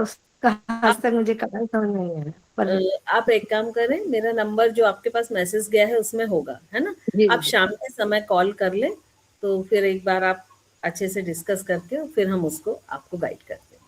ठीक है ठीक जी। है? तो शाम के समय कभी भी आप कॉल कर लें। ठीक है? बाकी आपका जो बैच चलेगा 8:30 से 9:30 डेली चलेगा और 1000 रुपीज, राइट? हाँ, Monday to Friday, Monday. Saturday Sunday off रहता है। ठीक ठीक है? ऋचा और जी? ऋचा दीदी कुछ कहना चाह रही हैं? है। जय जैन ओम रमा दीदी। नमो। ये पूछना था दीदी, ये जो अपन क्या बोलते सिटिंग वाला जो है आसन, मुझे एकदम से भूल गई। तो उसमें जो पाइल्स वगैरह है बालासन, फिशर। मलासन, हाँ, बालासन। मलासन मलासन। तो हाँ, उसको हम पाइल्स या फिशर में करते हैं तो उसके नीचे हमारे जो स्क्वीज आउट जो अपन करते हैं, अपन इनहेल करके अंदर की तरफ, तो उस पे भी इफेक्ट आता है। तो उस कंडीशन में करना चाहिए या अवॉइड करना चाहिए? देखिए जब भी हम थेरेपी में जाते हैं, ठीक है? आप दुनिया की किसी भी पैथी में चले जाइए, आयुर्वेद, नेचुरोपैथी, किसी में भी, थेरेपी हमेशा 1 टू 1 होती है। कोई डॉक्टर ये नहीं बोलता कि 4 लोगों को फीवर है, चलो आ जाओ चारों साथ में। ठीक है? योग में ही पता नहीं क्यों ये एक पैटर्न बना लिया है जो कि टोटली गलत है अगर देखा जाए तो। तो ये डिपेंड करता है कि उसकी प्रॉब्लम कितनी पुरानी है, किस लेवल पर है, किस तरह से करना चाहिए। जैसे मलासन ही है, मान लीजिए किसी की बिल्कुल स्टार्टिंग लेवल पे है, तो उसको हम कुछ अलग ढंग से कराएंगे। लेकिन मान लीजिए उसकी बहुत सीवियर हो गई है, तो उसको हम मलासन तो कराएंगे लेकिन उसके कुछ अलग ढंग से कराएंगे। तो ये डिपेंड करता है कि उसकी जो डिजीज है वो किस लेवल पे है। तो इसीलिए मैं हमेशा ये सजेस्ट करती हूँ कि आप लोग इसमें सीखिए जरूर। लेकिन जब प्रॉब्लम है, देखिए अगर फर्स्ट पोजीशन है तब तो आप ये सब कर सकते हैं, कोई दिक्कत नहीं। लेकिन यदि बढ़ चुकी है तब उसमें और भी फिर हम उसमें डाइट भी बताते हैं, उसमें कुछ और जैसे कि गर्म और ठंडे पानी का सेक करना टब में बैठ के इस टाइप की बहुत सारी दूसरी चीजें भी बताते हैं जब पर्टिकुलर उसी चीज को लेते हैं। ठीक है? अब इसमें हम विपरीत करणी आसन भी कर सकते हैं, पवन मुक्त आसन भी कर सकते हैं, सेतु बंद आसन भी कर सकते हैं। लेकिन ये क्या, यहाँ टाइम शॉर्ट होता है तो उतना सारा बता पाना संभव नहीं होता। फिर थर्ड ये देखते हैं कि उनके वहाँ के मसल्स की स्टेमिना कितनी है, तो उस हिसाब से उनको आगे बढ़ाते हैं। तो ये टोटली थेरेपेटिक होता है। तो ये डिपेंड करता है कि हम ऐसे कॉमन नहीं बोल सकते हैं कि भाई मलासन में बैठ जाओ और ये बंद लगा लो। नो, अगर मान लो वो ब्लेडेड होगा तो फिर उसको मालूम पड़ेगा, उस समय ही ब्लीडिंग शुरू हो गई। जैसे ही आपने मूल बंद उद्यान बंद लगाया, प्रेशर आया तो वो ब्लीड कर गया। तो इसीलिए डिपेंड करता है कि किस व्यक्ति की क्या पोजीशन है। अच्छा योग थेरेपिस्ट हमेशा वही रहता है जो बोलता है पहले आप डॉक्टर के पास जाओ, डायग्नोसिस करो कि है क्या प्रॉब्लम और किस लेवल की है, उसके बाद ही हम सोल्यूशन देंगे। ठीक है? आप थैंक यू दीदी दीदी। ऋचा दीदी बहुत अच्छा कर रहे थे। आपका जो मैं पोस्टर देख रही थी आपका बहुत अच्छा हो रहा था। तो अगर कोई भी प्रॉब्लम है तो आप हमारे साथ जुड़ सकते हैं। स्मिता दीदी का भी बहुत बढ़िया कोशिश कर रहे थे, वो भी बहुत बढ़िया कर रहे थे। मतलब कुछ जुड़े लोग हैं हैं। जो हमारे साथ, मतलब मुझे ऐसा लग रहा है कि शायद पहली बार जुड़े हैं। बाकी तो हमारे रेगुलर है, वो तो करते ही हैं, वो रेगुलर हमारी क्लासेस में भी है। तो मैंने इसीलिए उनका पर्टिकुलर नाम नहीं लिया, आप लोगों का लिया। तो आप लोग अगर जुड़ेंगे और रेगुलर करेंगे तो मुझे नहीं लगता कि कोई भी प्रॉब्लम फिर रहती है, अगर हम डेली अपने बॉडी को ध्यान देते हैं। और सबसे मेन है कि हम अपने ऊपर ध्यान ही नहीं देते। हम पूरे परिवार के लिए काम करते हैं, सबका ध्यान रखते हैं और अपना ही नहीं रखते। तो अगर हमें सबका ध्यान रखना है तो सबसे जरूरी है सबसे पहले अपना ध्यान रखना। तो आप लोग हमारी डेली क्लासेस से भी जुड़ सकते हैं। कोशिश कर रहे हैं हम बहुत सारी अलग अलग आपको हम टेक्निक के बारे में बता पाए और अलग अलग तरीके से बता पाए। इसीलिए हमने 1 वीक के भी स्टार्ट करे हैं कि आप उसको उसमें भी समझ सकते हैं कि हमें करना क्या है। जब आप उसमें 1 हफ्ते जुड़ते हैं तो उसके बाद आप थोड़ा सा अपने ऊपर अपने आप भी काम कर सकते हैं। और अभी कृष्णा जो दीदी से आया कि नेक्स्ट हमारा सर्वाइकल पे, थायराइड और शोल्डर पेन पे आ रहा है इस वीक का, तो आप उससे भी जुड़ सकते हैं। और नहीं तो हमारा 1 मंथ का तो चलता ही है 8:30 से 9:30। दीदी सात्विक आहार के माध्यम से रचना दीदी से जुड़े हुए हैं, और जब से जुड़े हुए हैं बस ये हो रहा है कि संडे 8:30 का टाइम रहता है ना। अभी तो मैं अपने पेरेंट्स के यहाँ हूँ, जब घर पे होती हूँ ससुराल में तो उस समय वो मंदिर जाना, और उस दिन सब घर पे रहते हैं, वो डिस्टर्ब करते हैं, तो मैं कैमरा चालू नहीं कर पाती, सुन लेती, लेकिन वो इफेक्ट जब तक नहीं आता तब तक दीदी कैमरा चालू करके खुद ना 1 to 1 वो फॉलो। मैनेज हमें ही करना है कि हम पहले अपने काम को करके पहले रखें, क्योंकि सभी के साथ कोई ना कोई प्रॉब्लम है। अगर हम बहुत जल्दी करते हैं तो लोग बोलते हैं संडे है थोड़ा लेट उठते हैं, और सैटरडे क्या होता है कि हम हर सेशन में किसी न किसी डॉक्टर्स को लाते हैं, तो उनके लिए थोड़ा सा प्रॉब्लम हो जाता है कि संडे वो एटलीस्ट फिर भी फ्री होते हैं, तो हमें अपना जो भी प्रीशियस टाइम है वो आराम से दे पाते हैं। तो हमारी कोशिश ये रहती है कि हम जिस पर भी हम योग करा रहे हैं तो उसका कंसल्ट में हम किसी न किसी डॉक्टर्स का भी हम राय लें साथ में। हम मतलब पूरा हम वैज्ञानिक आधार पर चलना चाहते हैं, हम ऐसे हवा में नहीं बातें करना चाहते सिर्फ, कि हम उसको प्रॉपर चीज को ठीक कर पाए।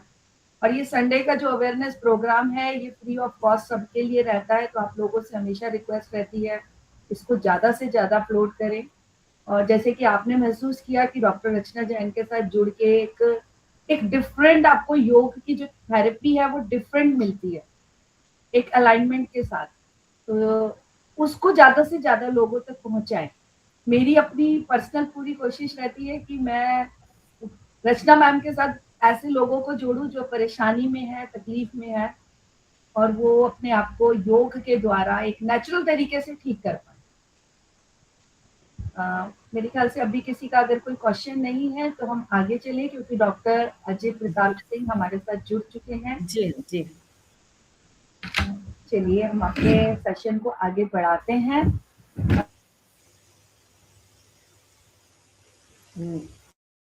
आप म्यूट अच्छा वो बंद हो गया, वो कॉपी मैंने आगे करी तो वो बंद हो गया। डॉक्टर अजय प्रताप सिंह आज हमारे बीच में मौजूद है। सर ने MS सर्जरी आयुर किया हुआ है और वर्तमान में श्री सत्य आयुर्वेदिक मेडिकल कॉलेज मुरादाबाद में शल्य तंत्र विभाग के असिस्टेंट प्रोफेसर हैं। चिकित्सा और शिक्षक के क्षेत्र में 10 सालों का इनका लंबा अनुभव है और क्षार सूत्र और जलोका थेरेपी के इलाज के विशेष इनकी पकड़ है। जलोका मतलब लीच थेरेपी की। और भी बहुत कुछ है इनके बारे में कहने के लिए। मैं अगर डिटेल पे जाऊंगी तो शायद बहुत टाइम लग जाएगा। बाकी हम डॉक्टर अजय प्रताप सिंह को आज आने के लिए बहुत बहुत धन्यवाद देते हैं। बहुत बहुत शुक्रिया उनका कि उन्होंने अपना इतना कीमती समय निकाल के हमें दिया, और हम लोग भी कोशिश करें कि जो भी हम उनसे हमें मिल रहा है उसको बिल्कुल ध्यान से और समझ करके ले पाए। तो आपका बहुत बहुत स्वागत है डॉक्टर अजय प्रताप सिंह। बहुत बहुत धन्यवाद आपके आने का। स्वागत है आपका डॉक्टर साहब, बहुत बहुत स्वागत है, वेलकम। सर आप म्यूट है। सॉरी, नमस्कार, बहुत बहुत धन्यवाद आपका, आपने मुझे यहाँ इनवाइट किया। मेरा नाम डॉक्टर अजय प्रताप सिंह है। मैं एक जनरल सर्जन हूँ और उत्तराखंड के बाजपुर तहसील में अपना हॉस्पिटल रन करता हूँ और मुरादाबाद में श्री सत्या आयुर्वेदिक मेडिकल कॉलेज में ऐसे असिस्टेंट सर्जरी विभाग में कार्यरत हूँ। तो आज हम कुछ बातों पर चर्चा करेंगे, जैसे कि हमारे लाइफस्टाइल में बहुत सारी चीज़ें इम्बैलेंस हो जाती हैं और ख़ास तौर से ये चीज़ फीमेल को ज़्यादा प्रॉब्लम देती है। तो आज हम बात करने वाले हैं एनोरेक्टल डिजीज़ की। क्या आप लोग मुझे सुन पा रहे हैं ठीक से? हाँ जी सर, आवाज आ रही है आपकी। ठीक है, तो आज हम बात करने वाले हैं एनोरेक्टल डिजीज़ की। तो एनोरेक्टल डिजीज़ में क्या होता है कि हमें कोई भी प्रॉब्लम होती है, हम उस चीज़ को अपने डॉक्टर से ना तो सलाह ले पाते हैं ईजिली, ना ही उसको बता पाते हैं। स्टार्टिंग की प्रॉब्लम जब होती है तो हम किसी को नहीं बता पाते उस चीज़ के लिए, क्योंकि हमें शर्म आती है। लेकिन इन सब चीज़ों से शर्माना नहीं होता है। आपको कोई भी अगर बुखार आ रहा है तो आप बताते हो कि भाई मुझे बुखार आ रहा है। आपको खांसी है, आप बताते हो मुझे खांसी है। ऐसे ही आपको अगर कोई भी बीमारी है तो आपको बताना है। तो हमारी एनोरेक्टल में मेनली हम 4 बीमारियों को ज़्यादातर देख पाते हैं, जो पेशेंट आसपास के पेशेंट होते हैं उनमें। जैसे कि सबसे पहली बीमारी होती है फिशर, दूसरी होती है पाइल्स, तीसरी होती है फिस्टुला, चौथी होती है पीएनएस। पीएनएस मतलब पाइलोनाइडल साइनस। ठीक है, मैं इनको एक एक करके आपको सबका थोड़ा थोड़ा डिस्क्राइब करूंगा। तो सबसे पहले हम बात करते हैं फिशर की। फिशर में क्या होता है? फिशर में जब जो गुदा मार्ग है उसके लास्ट में आकर एक कट सा लग जाता है, वो उस चीज को जो लोग होते हैं वो बहुत इग्नोर कर देते हैं कि हो गया होगा, कभी कभी हो जाता है, बट उसको इग्नोर नहीं करना होता है। कट लग जाना या क्रैक हो जाना, ये सब चीज फिशर ही कहलाती है। अगर आप इन सब चीज को इग्नोर करते हो तो ये एक्यूट से क्रोनिक की तरफ चले जाते हैं।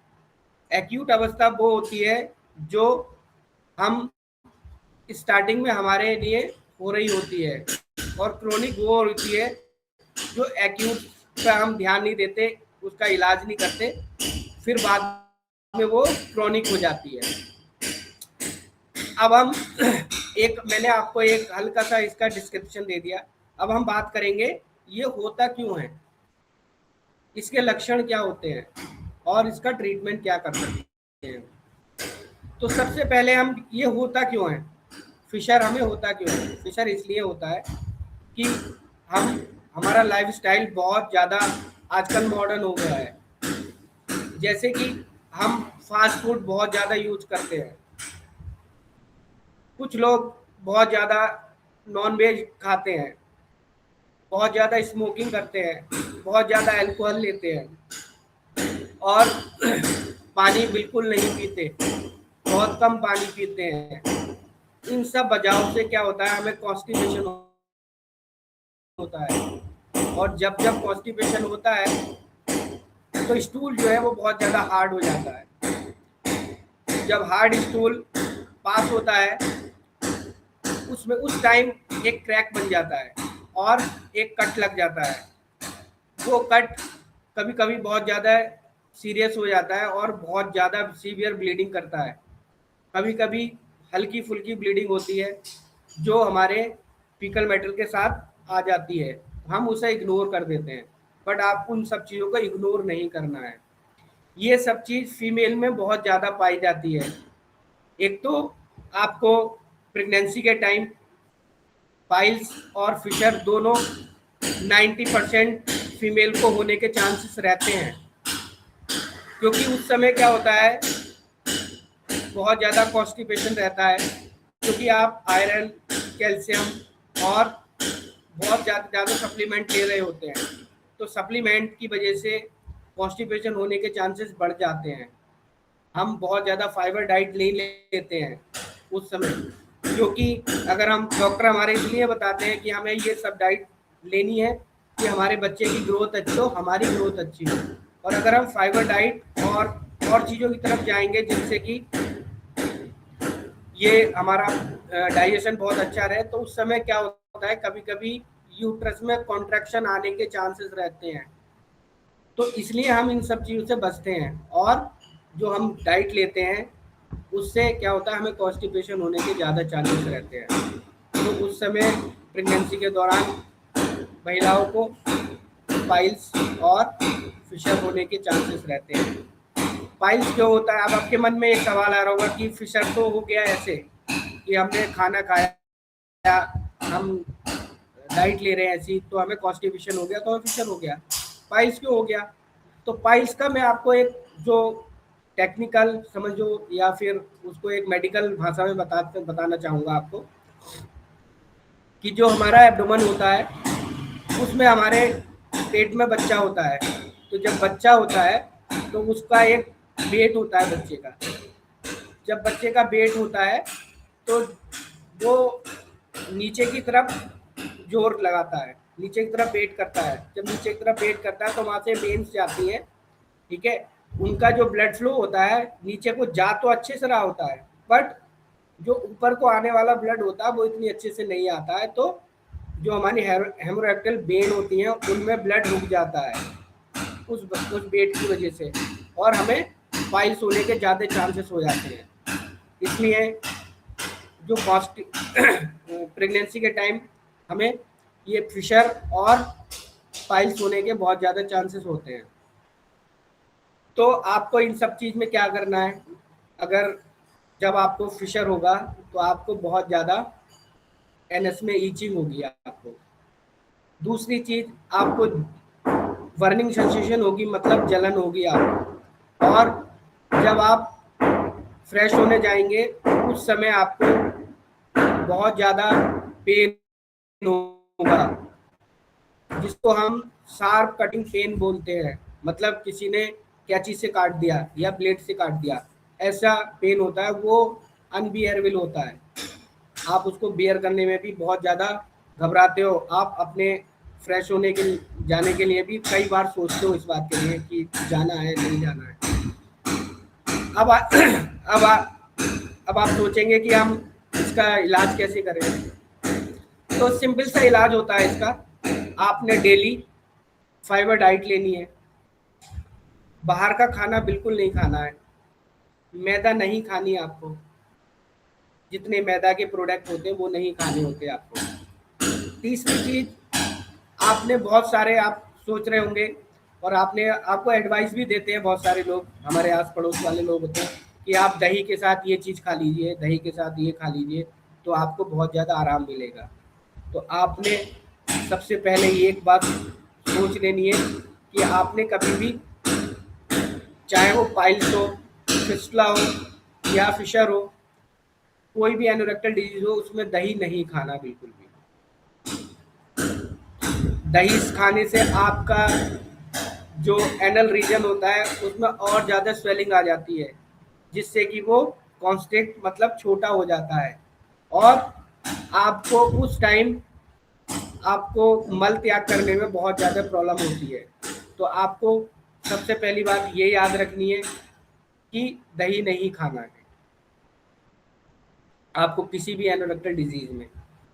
और दूसरी बात, एक और बात हमेशा याद रखो कि हमें क्या दवाई करनी है। ये लगभग सबको पता होता है कि बुखार आ रहा है हमने पीसीएम खा लेनी है, बुखार आ रहा है हमें क्या दवाई नहीं खानी है, सबसे ज़्यादा ज़रूरी वो चीज़ होती है। तो फिशर में या किसी भी बीमारी में हमें क्या नहीं करना है वो सबसे ज़्यादा इम्पोर्टेंट होता है। तो इसलिए आप सबसे पहले दही आपको बिल्कुल नहीं खाना है, आपने दही नहीं खाना। आपने फाइबर डाइट लेनी है, पानी अधिक मात्रा में पीना है उस समय, और नॉनवेज बिल्कुल नहीं खाना है, फास्ट फूड नहीं खाने हैं, और आपने बाहर का मैदा के जो जितने प्रोडक्ट होते हैं वो नहीं खाने। दूसरी चीज़, आपने गुनगुने पानी में शिष्ट बाथ लेना है। शिष्ट बाथ मतलब वैसे सब लोग जानते ही होंगे, एक बार और बता देता हूँ मैं आपको। शिष्ट बाथ का मतलब ये होता है कि आप एक टब लें, उसमें गर्म पानी लें। गर्म पानी का मतलब जितना आप सहन कर सकते हैं, उस टब में बैठना होता है, वो शिष्ट बाथ होता है। आप वो करें, इन सब चीज़ों से आपको बहुत ज़्यादा रिलीफ मिलता है। उसके बाद भी अगर आपको थोड़ा बहुत लगता है कि पेन हो रहा है, जलन हो रही है, तो अपने डॉक्टर से सलाह ले सकते हैं और दवाई कर सकते हैं। अगर आपने ये एक्यूट अवस्था में इसको ट्रीटमेंट कर लिया तो आपको डॉक्टर की ज़रूरत नहीं होती है और ना ही ऑपरेशन की ज़रूरत होती है। अगर आपने ये एक्यूट से क्रोनिक की तरफ चले गए तब आपको 100% डॉक्टर की ज़रूरत है, और हो सकता है कि 90% आपकी सर्जरी भी करनी पड़े। तो मेरे पास भी बहुत सारे पेशेंट आते हैं ऐसे जो एक्यूट अवस्था में नहीं आते, वो क्रोनिक अवस्था में आते हैं, तो मैं उनको यही बात बताता हूँ कि आपकी सर्जरी करनी पड़ेगी। तो अगर आपको सर्जरी से बचना है तो उसको एक्यूट ही अवस्था में ट्रीट कर लेना है। दूसरा क्या है कि अगर कोई आपको ये कहता है, गारंटी देता है कि मैं इंजेक्शन लगा दूंगा, मैं ये कर दूंगा, उन सब चीज़ों से बचना होता है। शर्तीय इलाज कुछ नहीं होता है, तो उन ऐसे लोगों से दूर रहना होता है। सबसे पहले हमें खुद को स्वस्थ रखना है। स्वस्थ आप कैसे रख सकते हैं? मैडम ने जब मैंने ज्वाइन किया था बताया था कि आप योगा कीजिए, तो आप साथ के साथ योगा करो और फाइबर डाइट लो, तो आप बीमार मोस्टली जो आपकी सोसाइटी में उनसे 90% कम बीमार रहोगे आप।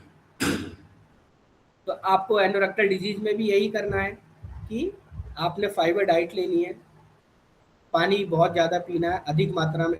ऐसा नहीं कि पानी ही पी रहे हैं, खाना भी खाना है, बट आपको उसके अकॉर्डिंग खाने के अकॉर्डिंग पानी ज़्यादा पीना है, और सलाद खाना है आपने, सैलेड खाना है, ग्रीन वेजिटेबल खानी है आपने, और फाइबर डाइट में ग्रीन वेजिटेबल आती है। मैं आपको एक चीज़ और बता दूं, मेरे कई सारे पेशेंट आते हैं और मुझसे ये कहते हैं कि सर जब से हम ट्रीटमेंट कर रहे हैं तब से हमें मोशन कई बार जाते हैं, हम पहले नहीं जाते थे ऐसा, और हमें कई बार मोशन जाना पड़ रहा है, क्या ये गलत है या सही है? तो मैं उनको बताता हूँ कि ये सही है। मैंने उनको बोलता हूँ कि जब आपका ट्रीटमेंट चल रहा है तो आप इस समय परहेज कर रहे हैं। आप वो पेशेंट, जो एक पेशेंट ने मुझसे ऐसे बोला, वो मुस्लिम सोसाइटी से आते हैं, तो उनके घर में बताते थे वो कि हमारे यहाँ डेली नॉनवेज बनता है 3 टाइम। तो आज वो जब से मेरे पास ट्रीटमेंट ले रहे हैं, नॉनवेज नहीं खा रहे हैं, सब्जियां खा रहे हैं, तो फाइबर डाइट लेंगे तो डाइजेशन अच्छा रहेगा, इसलिए उनको 2 से 3 बार मोशन के लिए जाना पड़ता है। तो इसमें कोई ऐसी घबराने वाली बात नहीं होती है। जब आप सब्जियां खाते हैं और अच्छी डाइट लेते हैं, हेल्दी डाइट लेते हैं, तो मोशन अपने आप ठीक हो जाते हैं, डाइजेशन की जो हमारी प्रक्रिया है वो अपने आप ठीक हो जाती है। दूसरा, आज मैं आपको सिर्फ एक इसके बारे में बहुत डिटेलिंग में है, फिशरी इतना बड़ा टॉपिक है कि मैं 3-4 दिन में फिशरी कवर कर पाऊंगा, लेकिन मैं आपको वो चीज़ समझाना चाहता हूँ जो आप घरेलू उपचार से ठीक कर सकते हैं, या उसके सिम्टम आपको आते हैं तो आप बहुत ज़्यादा सिम्टम हो गए, आपके क्रोनिक चीज अवस्था में चली गई ये चीज़ें, तो आप उसको अपने डॉक्टर से दिखा सकते हैं। बस मैं आपको इतना समझाना चाहता हूँ इस माध्यम से। दूसरी चीज़ क्या है कि पाइल्स मतलब आम भाषा में उसको बवासीर भी बोलते हैं बहुत सारे लोग, और उनके बड़े बड़े कॉन्सेप्ट होते हैं, कुछ खूनी होती है, कुछ बादी होती है, कुछ ये होती है, कुछ वो होती है, ऐसा कुछ नहीं होता। पाइल्स अगर मैंने सिर्फ किताबों में पढ़ा है तो मैं वही बात आपको समझाना चाहूँगा, मुझे दुनियादारी से नहीं पता क्या क्या बोलते हैं लोग, क्या करते हैं। पाइल्स का एक सिंपल सा फंडा होता है, उसके 2-4 ग्रेड होते हैं पाइल्स के। अगर आपको फर्स्ट ग्रेड में पाइल मार्क्स है तो हल्की फुल्की आपको ब्लीडिंग होगी, और वो जो उसके पाइल मार्क्स होंगे वो अंदर ही रहते हैं, वो बाहर नहीं आते हैं कभी भी, और आपको पेन होता है और जलन के साथ। तो ये आपके फर्स्ट डिग्री के पाइल मार्क्स होते हैं। अब आप आए सेकेंड डिग्री पाइल मार्क्स में। सेकेंड डिग्री पाइल मार्क्स में ब्लीडिंग के साथ साथ हल्का फुल्का आपका पाइल मार्क्स कभी कभी बाहर आ जाता है, और वो जैसे कि आप वापस जाएंगे फिर उसके बाद में वो अपने आप अंदर चला जाता है। थर्ड डिग्री में क्या होता है, ब्लीडिंग के साथ साथ पाइल मार्क्स कंप्लीटली बाहर आ जाता है जब हम मोशन के लिए आते हैं, और ब्लीडिंग तो होती है और पेन बहुत सीवियर होता है। उस पाइल मार्क्स को आप मैन्युअली अंदर कर सकते हैं और वो अंदर चला जाता है। फोर्थ डिग्री में क्या होता है कि जब आप मोशन के लिए जाते हैं तो सीवियर ब्लीडिंग होती है और पाइल मार्क्स बाहर आ जाते हैं, और वो मैन्युअली करने पर भी अंदर नहीं जाते। अगर आप अंदर करने की कोशिश करोगे मैन्युअली तो बहुत ज़्यादा उसमें ब्लीडिंग होगी, पेन होगा आपको इतना कि आप उसको छू भी नहीं पाओगे, और बहुत ज़्यादा जलन होगी उसमें। ये 4 डिग्री होती है, ठीक है। अब क्या है कि ये मैं आपको बता क्यों रहा हूँ इसमें, क्योंकि सबको पता है कि चीज़ें होती हैं, पर क्या होती हैं ये। हम आएंगे कि ये होते क्यों हैं। तो एक रीजन तो मैंने आपको बता दिया कि भाई अगर फीमेल है तो उसको प्रेगनेंसी के टाइम पे ये सारी चीज़ें हो जाती है। अब मेल में भी होती है, ऐसा नहीं कि फीमेल में ही होगी, तो मेल में होती हैं। तो मेल में सबसे बड़ा कारण होता है कि कॉन्स्टिपेशन। दूसरा, आप टॉयलेट सीट पे बहुत ज़्यादा टाइम स्पेंड करते हैं अपना। कुछ लोग क्या करते हैं, टॉयलेट सीट पे जाएंगे मोबाइल लेकर ही चले जाएंगे, उसमें बैठ के इंस्टा चला रहे हैं, फेसबुक चला रहे हैं। तो अगर आप ऐसा करते हैं तो आपको 99% पाइल्स होने के चांस हो जाएंगे, अगर नहीं होती है तो आपको कम से कम टाइम टॉयलेट सीट पर बैठना है। मोबाइल का बिल्कुल भी यूज़ नहीं करना है टॉयलेट सीट पर बैठते। वो इसलिए क्योंकि जब हम बैठते हैं टॉयलेट सीट पे तो हमारे जो वेन्स होती हैं यहाँ पे यहाँ पे तीन पोजीशन होती है। जैसे घड़ी होती है, घड़ी में 11 o'clock, 3 o'clock और 7 o'clock, इन पोजीशन पे वेन्स होती है हमारी, उनको हेमोरॉयडल वेन बोलते हैं। उन वेन पे इतना ज़्यादा प्रेशर हो जाता है कि वो डायलेट हो जाती है। अगर हम बहुत ज़्यादा जोर लगाते हैं, बहुत टाइम तक बैठे रहते हैं, तो उन पे हमारी उन वेन से प्रेशर आ जाता है, जिस वजह से क्लॉट हो जाता है और धीरे धीरे वो चीज़ें पाइल्स में कन्वर्ट हो जाती है। तो आज की जनरेशन में, आज के टाइम में सबसे बड़ी प्रॉब्लम 2 ही चीज़ों की है इनमें। एक तो ये टॉयलेट में बहुत टाइम तक बैठे रहना, मोबाइल चलाना वहाँ। दूसरा, फास्ट फूड का ज़्यादा इस्तेमाल करना, जिससे कि कॉन्स्टिपेशन होता है। इन 2 चीज़ों से अगर आप बचते हैं तो आपको पाइल्स होने के चांस 90%, 99% नहीं होते हैं। अब इनके मैंने आपको डिग्रेड और सिम्टम भी बता दिए थे। अब मैं आपको इनके बारी बारी करके ट्रीटमेंट बताता हूँ।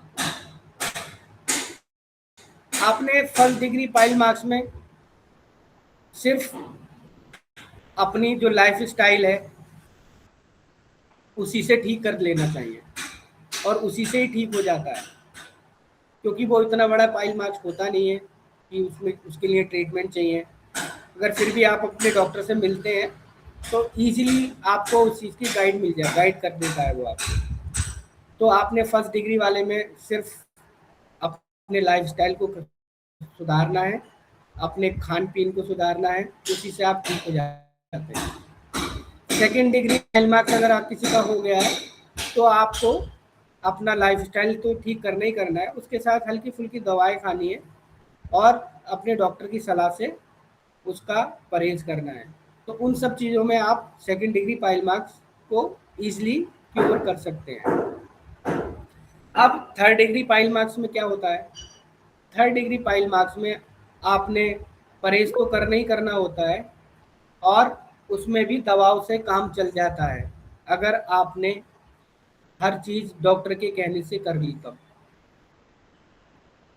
फोर्थ डिग्री में आप जब चले गए तो वहाँ दवाओं का कोई काम नहीं होता, वहाँ सिर्फ आपको लास्ट ऑप्शन होता है सर्जरी करना। सर्जरी भी इसमें बहुत टाइप्स की होती है, एक ओपन होती है, एक क्लोज होती है ना। मैं आपके उसमें डिटेल में नहीं जाऊंगा। तो आपने क्या करना है कि एक अच्छे सर्जन से मिलना है और उसकी सर्जरी करानी है अगर वो फोर्थ डिग्री में चला गया है। सबसे बड़ी बात आपको मैं बता दूं, आजकल पाइल्स होना, फिशर होना, फिस्टुला होना बहुत कॉमन हो गया है। उससे क्या होता है, हम लोग इसको इग्नोर करते हैं। तो आजकल सबसे ज़्यादा मैंने केसेस देखे हैं इम्पोटेंसी के। इन सब चीज़ों में सबसे बड़ी प्रॉब्लम आ रही है आजकल इम्पोटेंसी की, चाहे वो मेल हो या फीमेल हो। फीमेल इम्पोटेंसी भी होती है और मेल इम्पोर्टेंसी भी होती है। तो इन सब चीज़ों में इम्पोर्टेंसी की प्रॉब्लम बहुत ज़्यादा हो जाती है। तो आप बिल्कुल भी इन सब चीज़ों को इग्नोर नहीं करना चाहिए और ना ही आप करें। अगर आप इनसे इग्नोर करते हैं तो इम्पोर्टेंसी तो होती है। दूसरी चीज़ ये होती है कि उन सब बातों से आपकी जो क्रोनिक स्टेज में आप जब जाते हैं तो सबसे पहले आपको टीबी होने के चांसेस रहते हैं। दूसरा, अगर उससे भी क्रोनिक में चले गए आप, फिर आपको कार्सिनोमा होने के चांसेस बढ़ जाएंगे।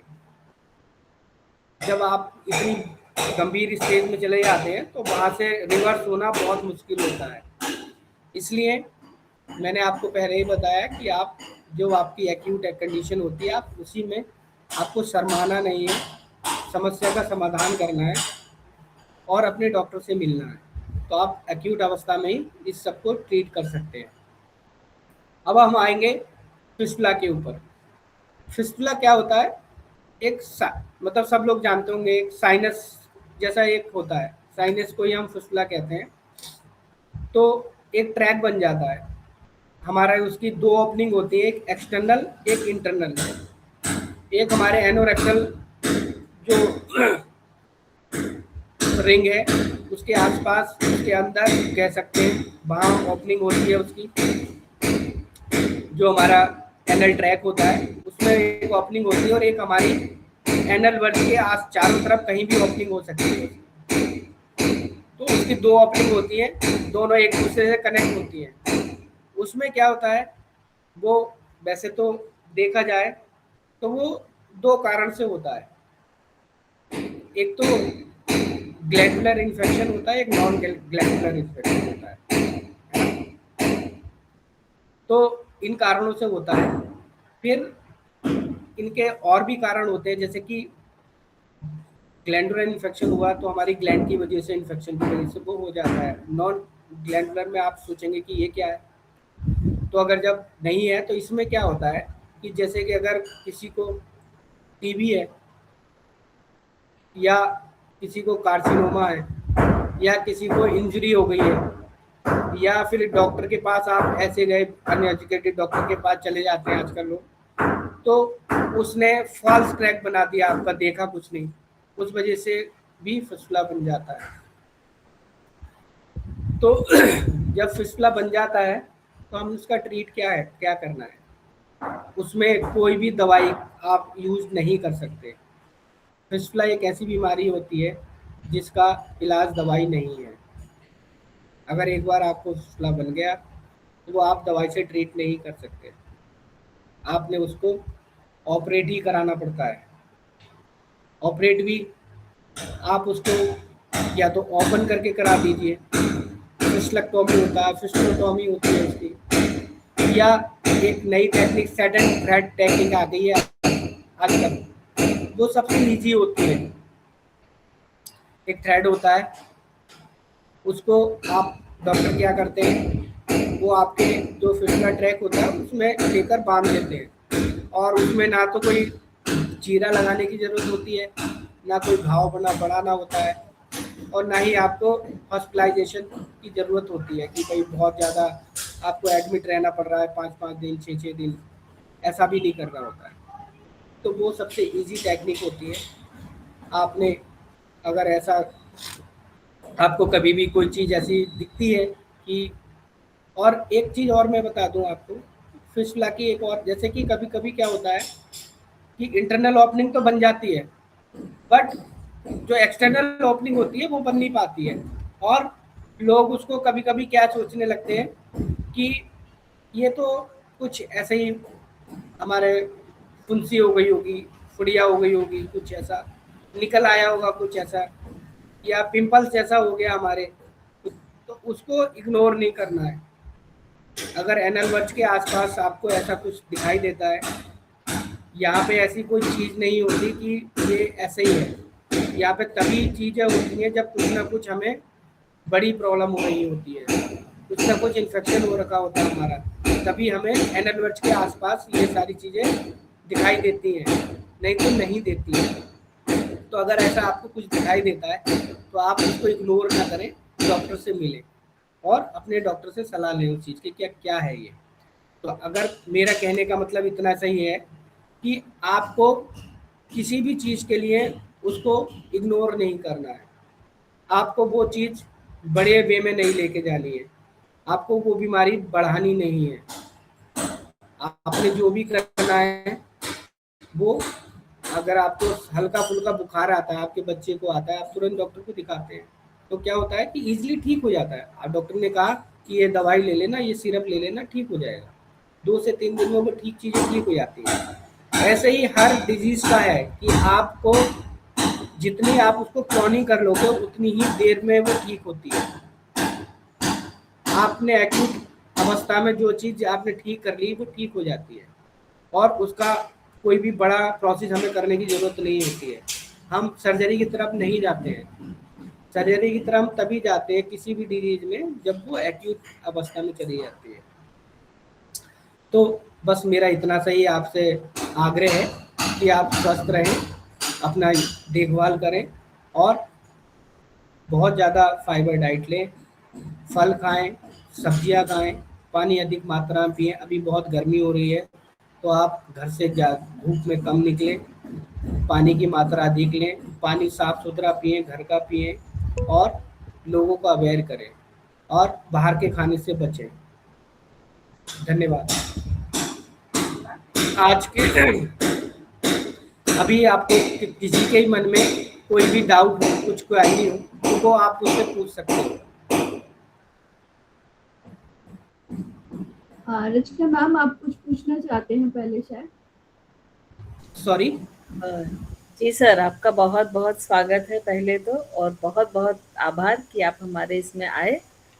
मैं आपसे ये पूछना चाहती थी कि जब इस टाइप की कोई प्रॉब्लम होती है जिसमें डाइजेशन से रिलेटेड होती है तो अक्सर लोग बटर मिल्क या छाछ पीने की सलाह देते हैं, तो क्या वो इसमें पीना चाहिए या नहीं पीना चाहिए, क्योंकि आपने दही को मना किया है? हाँ मैम, ये आपका बड़ा अच्छा क्वेश्चन है। ये लोगों के मन में बहुत सारे डाउट रहते हैं छाछ, दही, दूध के बारे में। तो आप सिर्फ दही से आपका परहेज रहेगा और बटर मिल्क अभी आप वो पी सकते हैं जिसमें कि बटर ना हो। जो बटर निकला हुआ भी होता है एक, और एक बटर मिक्स होता है। तो जिसमें बटर नहीं है बिल्कुल भी, आप वो छाछ पी सकते हैं, जिसे छाछ बोलते हैं, उसमें बटर नहीं होता है तो आप वो पी सकते हैं। वो मतलब आपको हेल्पफुल है, उसमें आपका डाइजेशन करेगा। जिन लोगों को दूध पीने से कॉन्स्टिपेशन होता है तो वो दूध ना पिए। सबका एब्डोमेन एक पोस्ट होता है, सबका अलग अलग होता है। क्या होता है, कुछ लोगों को दूध पीने से कॉन्स्टिपेशन होता है, कुछ लोगों को दूध पीने से डायरिया हो जाता है, लूज मोशन हो जाते हैं। तो वो डिपेंड करता है उसके पोस्ट पर कि उसको क्या है। अगर सपोज करो किसी के दूध पीने से उसको कॉन्स्टिपेशन होता है तो वो दूध ना पिए। जिसके दूध पीने से रेगुलर चीज़ें ठीक रहती हैं वो दूध पी सकता है इस डिजीज में भी या इसमें भी।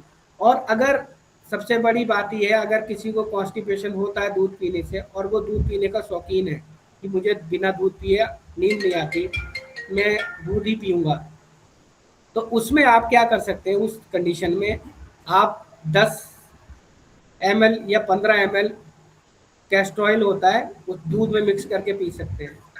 तो ये बहुत ज़्यादा आपको हेल्प करेगा।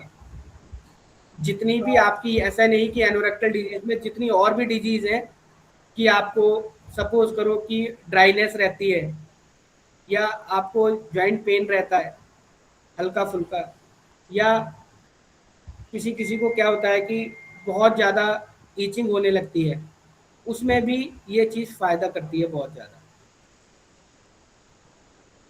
इसमें सर कई लोग गाय का घी बोलते हैं मिक्स करने के लिए दूध में, तो क्या वो भी ले सकते हैं? देखिए, जिससे घी आपको किसी भी कंडीशन में घी नुकसान नहीं देता है और ना ही इसमें देगा। इसलिए कहते हैं, उनका एक सॉलिड फंक्शन, मतलब एक फंडा होता है कि आप जितना लुब्रिकेट लोगे उतना ही जो फीकल मैटर होगा वो सॉफ्ट होगा। तो सॉफ्ट अगर जो चीज़ करेगी आपको फीकल मैटर को, तो वो चीज़ आप इजीली ले सकते हैं। ये आपका बुद्धि विवेक भी होता है कि भाई हम किस चीज़ से हमारी क्या कहते हैं कॉन्स्टिपेशन होगा, किस चीज़ से हमारा सॉफ्टनेस आएगी फीकल मैटर में।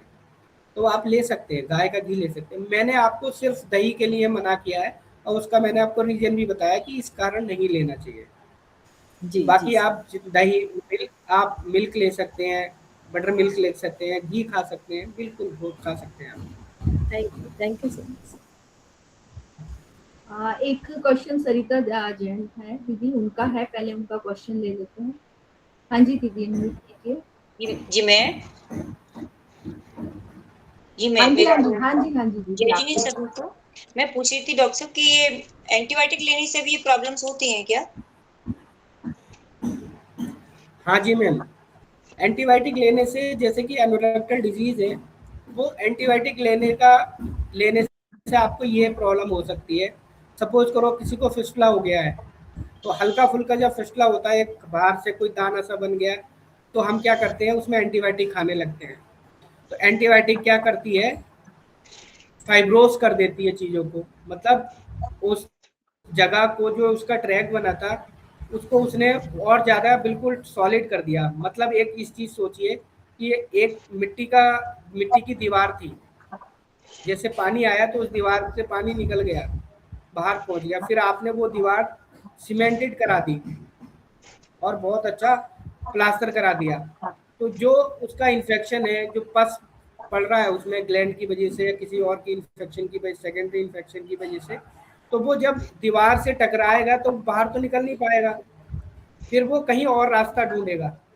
तो उस कंडीशन में आप नुकसान ये करते हैं कि और मल्टीपल ट्रैक बनाने की कोशिश करता है वो पस, और वो बना ही लेता है अगर ज़्यादा एंटीबायोटिक आते हैं। तो आपको एंटीबायोटिक बिल्कुल नहीं खानी है। कुछ कंडीशन होती हैं जैसे कि आप पाइल्स की सर्जरी कराएंगे या फिशर की सर्जरी कराएंगे, कराने के बाद आप एंटीबायोटिक खा सकते हैं ताकि आपको सेकेंडरी इन्फेक्शन न हो और जो आपका वुंड है वो जल्दी हील हो सके। सर ऐसा पैर का प्रॉब्लम हुआ था तो डॉक्टर ने एंटीबायोटिक दिया था, तो उसके बाद प्रॉब्लम आई, 18 इयर्स की बच्ची है उसको हुआ था, इसलिए पूछा। क्या मैम, पैर का प्रॉब्लम? हाँ, पैर में चोट का प्रॉब्लम आया था तो डॉक्टर ने एंटीबायोटिक्स दिया था, उसके बाद उसको प्रॉब्लम हुआ बच्ची को, इसलिए पूछा मैंने आपसे। हाँ, प्रॉब्लम ये होता है एंटीबायोटिक से मैम, पहली बात तो लॉन्ग टर्म को एंटीबायोटिक नहीं खानी है। दूसरी चीज़ ये होती है कि एंटीबायोटिक से कॉन्स्टिपेशन जल्दी होने लगता है, उस वजह से एनोरेक्टल डिजीज होने के चांसेस रहते हैं। Thank you sir. कोई भी चीज़ है आप एक्सेसिव अमाउंट में लेंगे तो वो नुकसान ही करती है। आप खाना ज़्यादा खा लेंगे तो वो भी नुकसान कर देगा आपको। जी जी।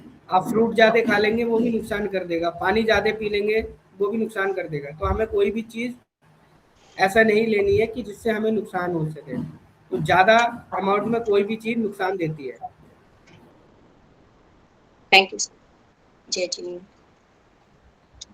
बहुत बढ़िया बताया सर आपने, बहुत ज़्यादा मतलब ज्ञान की बातें आपसे मिली हमें। एक संगीता दीदी, संगीता बनारसी, आपका कोई क्वेश्चन है दीदी? उमर नमः सर, दीदी। मैं पूछ रही थी कि ये कहाँ तक सही है, जैसे कई लोग जब पाइल्स होते हैं तो नारियल की बूच को जला के और उसका वो बना लेते हैं राख, और फिर छाछ में उसको फेंट के पीते हैं और बोलते हैं कि इससे हमें फायदा होता है। तो ये नुस्खा बिल्कुल क्या सर्दियाँ है, सही है क्या? मैम ऐसा तो कहीं किताब में लिखा नहीं, तो मैं सिर्फ दूसरी बात बता सकता हूँ, उसके लिए माफ़ी चाहता हूँ। तो अगर ऐसा कहीं मतलब बुक में नहीं लिखा, बट अगर ऐसा फायदा होता है तो ठीक है, आप कर सकते हैं ऐसा। बट सॉरी, जितना भी है आपको स्टार्टिंग अगर अवस्था है आपकी पाइल्स की या फिशर की या फिस्टुला की, तो आप अपनी घरेलू उपचार होते हैं, बहुत सारे उपचार होते हैं। आप आपकी जो किचन है उसमें ही बहुत सारी ट्रीटमेंट होते हैं आपके, तो आप उससे ही ठीक कर सकते हैं, चाहे वो ऐसा लिखा है नहीं लिखा है। अगर कुछ चीज़ें ऐसी होती है कि मिस हो जाती हैं, नहीं लिख पाए, या अलग अलग आचार्यों ने अलग अलग चीज़ें लिख दी, अलग अलग राइटर ने अलग अलग बुक में लिख दी। अब मैं दुनिया की जितनी बुक्स हैं वो तो सब पढ़ नहीं सकता, तो मैंने 2-4 बुक पढ़ी है अब जो हमारे सिलेबस में होती है, तो कहीं ये चीज़ मैंने नहीं देखी। बट अगर ऐसा है कि भाई आपको रिलीफ मिलता है इन सब चीज़ों से, तो आप ले सकते हैं। ये सब चीज तब कारगर होती है, कामयाब होती है, जब आपकी स्टार्टिंग स्टेज होती है। अगर आपने वो क्रॉनिक कर ली अवस्था तो आपको कोई भी चीज काम नहीं करती है। धन्यवाद सर आपका। यहाँ पर थोड़ा सा मैं अब इसको ब्रीफ में मतलब समझाना चाहूँगी कि जो सर ने हमें बताया कि एक तो उन्होंने मेन चीज बताई कि सबसे पहले हमें बोल दिया जाता है कि ठंडा होता है दही, तो आप दही खा लो। तो सबसे मेन चीज हमें ध्यान रखनी है कि हमें दही नहीं खाना, और बटर मिल्क वगैरह हम ले सकते हैं और छाछ ले सकते हैं, लेकिन हमें दही का परहेज करना है। और मेन जो हमारे को कोई भी प्रॉब्लम होती है वो मेनली हमारा लाइफस्टाइल की वजह से होती है, हमारे खान पान की वजह से होती है। तो हम अपने खान पान पे विशेषकर ध्यान रखें, मैदा, फास्ट फूड, इन चीजों से बचे, नॉन वेज। ज्यादातर हम लोग यहाँ पर जैन है तो हम लोगों के साथ तो ये प्रॉब्लम नहीं है, लेकिन अगर ये प्रॉब्लम आती है, जो लोग नॉनवेज लेते हैं तो वो नॉनवेज से बचें। और हमारे को अपने जो रूटीन ठीक रखना है, जिस पर कि हम तो मेनली जो जिस पे जोर देते हैं कि अपनी लाइफ में योगा को लेकर आए। योगा करते रहने से हम उन प्रॉब्लम्स तक पहुंचेंगे ही नहीं, हम बचे रहेंगे। तो सबसे ज्यादा हमें अपने ऊपर स्टार्टिंग योगा से करके अपने आप को उन चीजों तक पहुंचाना ही नहीं है। और हमारी जो कोशिश रहती है कि हम आयुर्वेद, नेचुरोपैथी या किचन के सामान से अपने आप को ठीक कर पाए, एंटीबायोटिक तक पहुंचने की नौबत ना आए, कोशिश करें। और सर ने बहुत अच्छे से पाइल्स, फिस्टुला, वीएनएस और फिशर के बारे में जिस तरह से बताया, कई बार हम चीजों को समझ नहीं पाते, तो यहाँ उन्होंने सर ने हमारे को क्लियर किया कि अगर कैसी कैसी स्टेज तक हम अपना ट्रीटमेंट खुद संभाल सकते हैं, लेकिन उस पर बहुत ज्यादा टाइम नहीं लगाना, उसको हमें क्रॉनिक नहीं करनी, थोड़ी एक्यूट है तभी हम अवेयर हो जाएं उस चीज के लिए और हम उस पर ध्यान दें। कोई भी फोड़ा फुंसी निकल जाता है तो वो ऐसे ही नहीं होता, उसकी कोई ना कोई वजह होती है। योगा करें, फाइबर डाइट लें, वाटर इनटेक रखें, सैलेड पर रखें, सैलेड पर आए। और जैसे कि रचना मैम भी हमेशा बताती हैं योग के उसमें भी कि हर बॉडी अलग होती है, सबके लिए सारे योग एक जैसे जरूरी नहीं है कि सबके लिए एक ही तरह के हों। अगर आपको नी पेन है तो वो सारे योग आपके लिए है, ऐसा जरूरी नहीं है। तो हर पैसिफिक हर एक की बॉडी के हिसाब से होता है। तो जैसे मिल्क के बारे में हमें पता चला कि मिल्क किसी के लिए तो हमारे को कॉन्स्टिपेशन कर रही है और किसी केस में हमारे को लूज मोशन भी कर रही है। तो हमें हर चीज को अवेयर होते हुए ध्यान रखना है, हर चीज पर अपनी बॉडी के हिसाब से काम करना है। और बहुत बहुत धन्यवाद करूंगी सर आपका, आपने इतना टाइम हमें दिया और इतनी डिटेल में हमें समझाया। आप आराम ध्यान योग की तरफ से, हमारा आराम योग एकेडमी की तरफ से आपका बहुत बहुत धन्यवाद कि आप यहाँ आए और आपने इतना कीमती समय दिया। आपका बहुत बहुत शुक्रिया। धन्यवाद मैम, आपने भी हमें इस लायक समझा और अपने प्लेटफॉर्म पे आने का मौका दिया। सर हमारी कोशिश रहती है कि हम फ्यूचर में कभी भी आपको ऐसा लगे तो आप अपने ग्रुप में नंबर शेयर कर सकते हैं और मुझे कभी भी कॉल कर सकते हैं। बिल्कुल बिल्कुल, कोई भी प्रॉब्लम है तो उसका हम कोशिश करते हैं कि हम आयुर्वेद से मतलब नेचुरल तरीके से हम अपने आप को हील करें। तो इसलिए हम कोशिश करते हैं कि ज्यादातर हम ऐसे डॉक्टर्स को अपने उसमें लेकर आए कि योग के बाद जो हमारे को नेचुरल तरीके से हम ठीक कर पाए।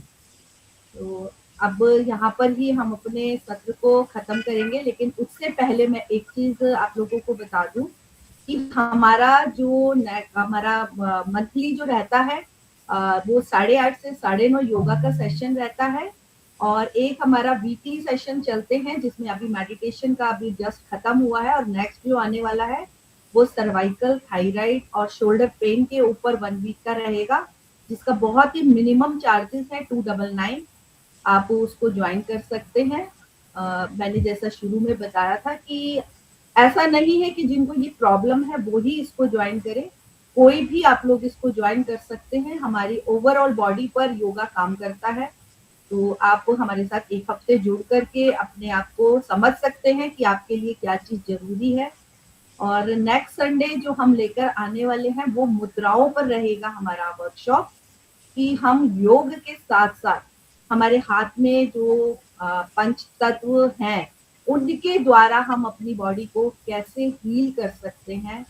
नेक्स्ट टॉपिक हमारा उस पर रहने वाला है। तो आप लोगों से रिक्वेस्ट है कि ज़्यादा से ज़्यादा संख्या में आप लोग जुड़ें और आगे भी लोगों को शेयर करें, जिससे कि जो भी डॉक्टर्स हमारे पास टाइम निकाल के आते हैं, हमारे को ज्ञान देते हैं, उनका ज्ञान हम आगे तक हर जन-जन तक पहुँचा पाएँ। और डॉक्टर रचना जैन जो कि इस लेवल पर योग थेरेपिस्ट हैं और हमारे को फिर भी वर्कशॉप फ्री ऑफ कॉस्ट यहाँ पर देती हैं। तो ये मेरी आप लोगों से गुजारिश है कि इसको ज़्यादा से ज़्यादा शेयर करें कि लोग इसका लाभ ले सकें। और कुछ किसी का कोई क्वेश्चन या मैम यहाँ पर हम कंप्लीट करें? Yes, thank you so much doctor Rajesh ji, बहुत-बहुत धन्यवाद। आपने बहुत प्रीशियस नॉलेज दिया कि आज बहुत धन्यवाद। Thank you so much. चलिए यहीं पर आज का सेशन हम क्लोज करते हैं, फिर मिलेंगे नेक्स्ट सेशन में इसी टाइम संडे को, नेक्स्ट संडे। आप सभी का बहुत-बहुत धन्यवाद। आप लोग जुड़े, आपने अपना कीमती समय दिया। सभी को नमस्कार। Thank you so much, ma'am, sir, and Thank Ritu you Didi. so much. Thank you, sir. Thank you दीदी।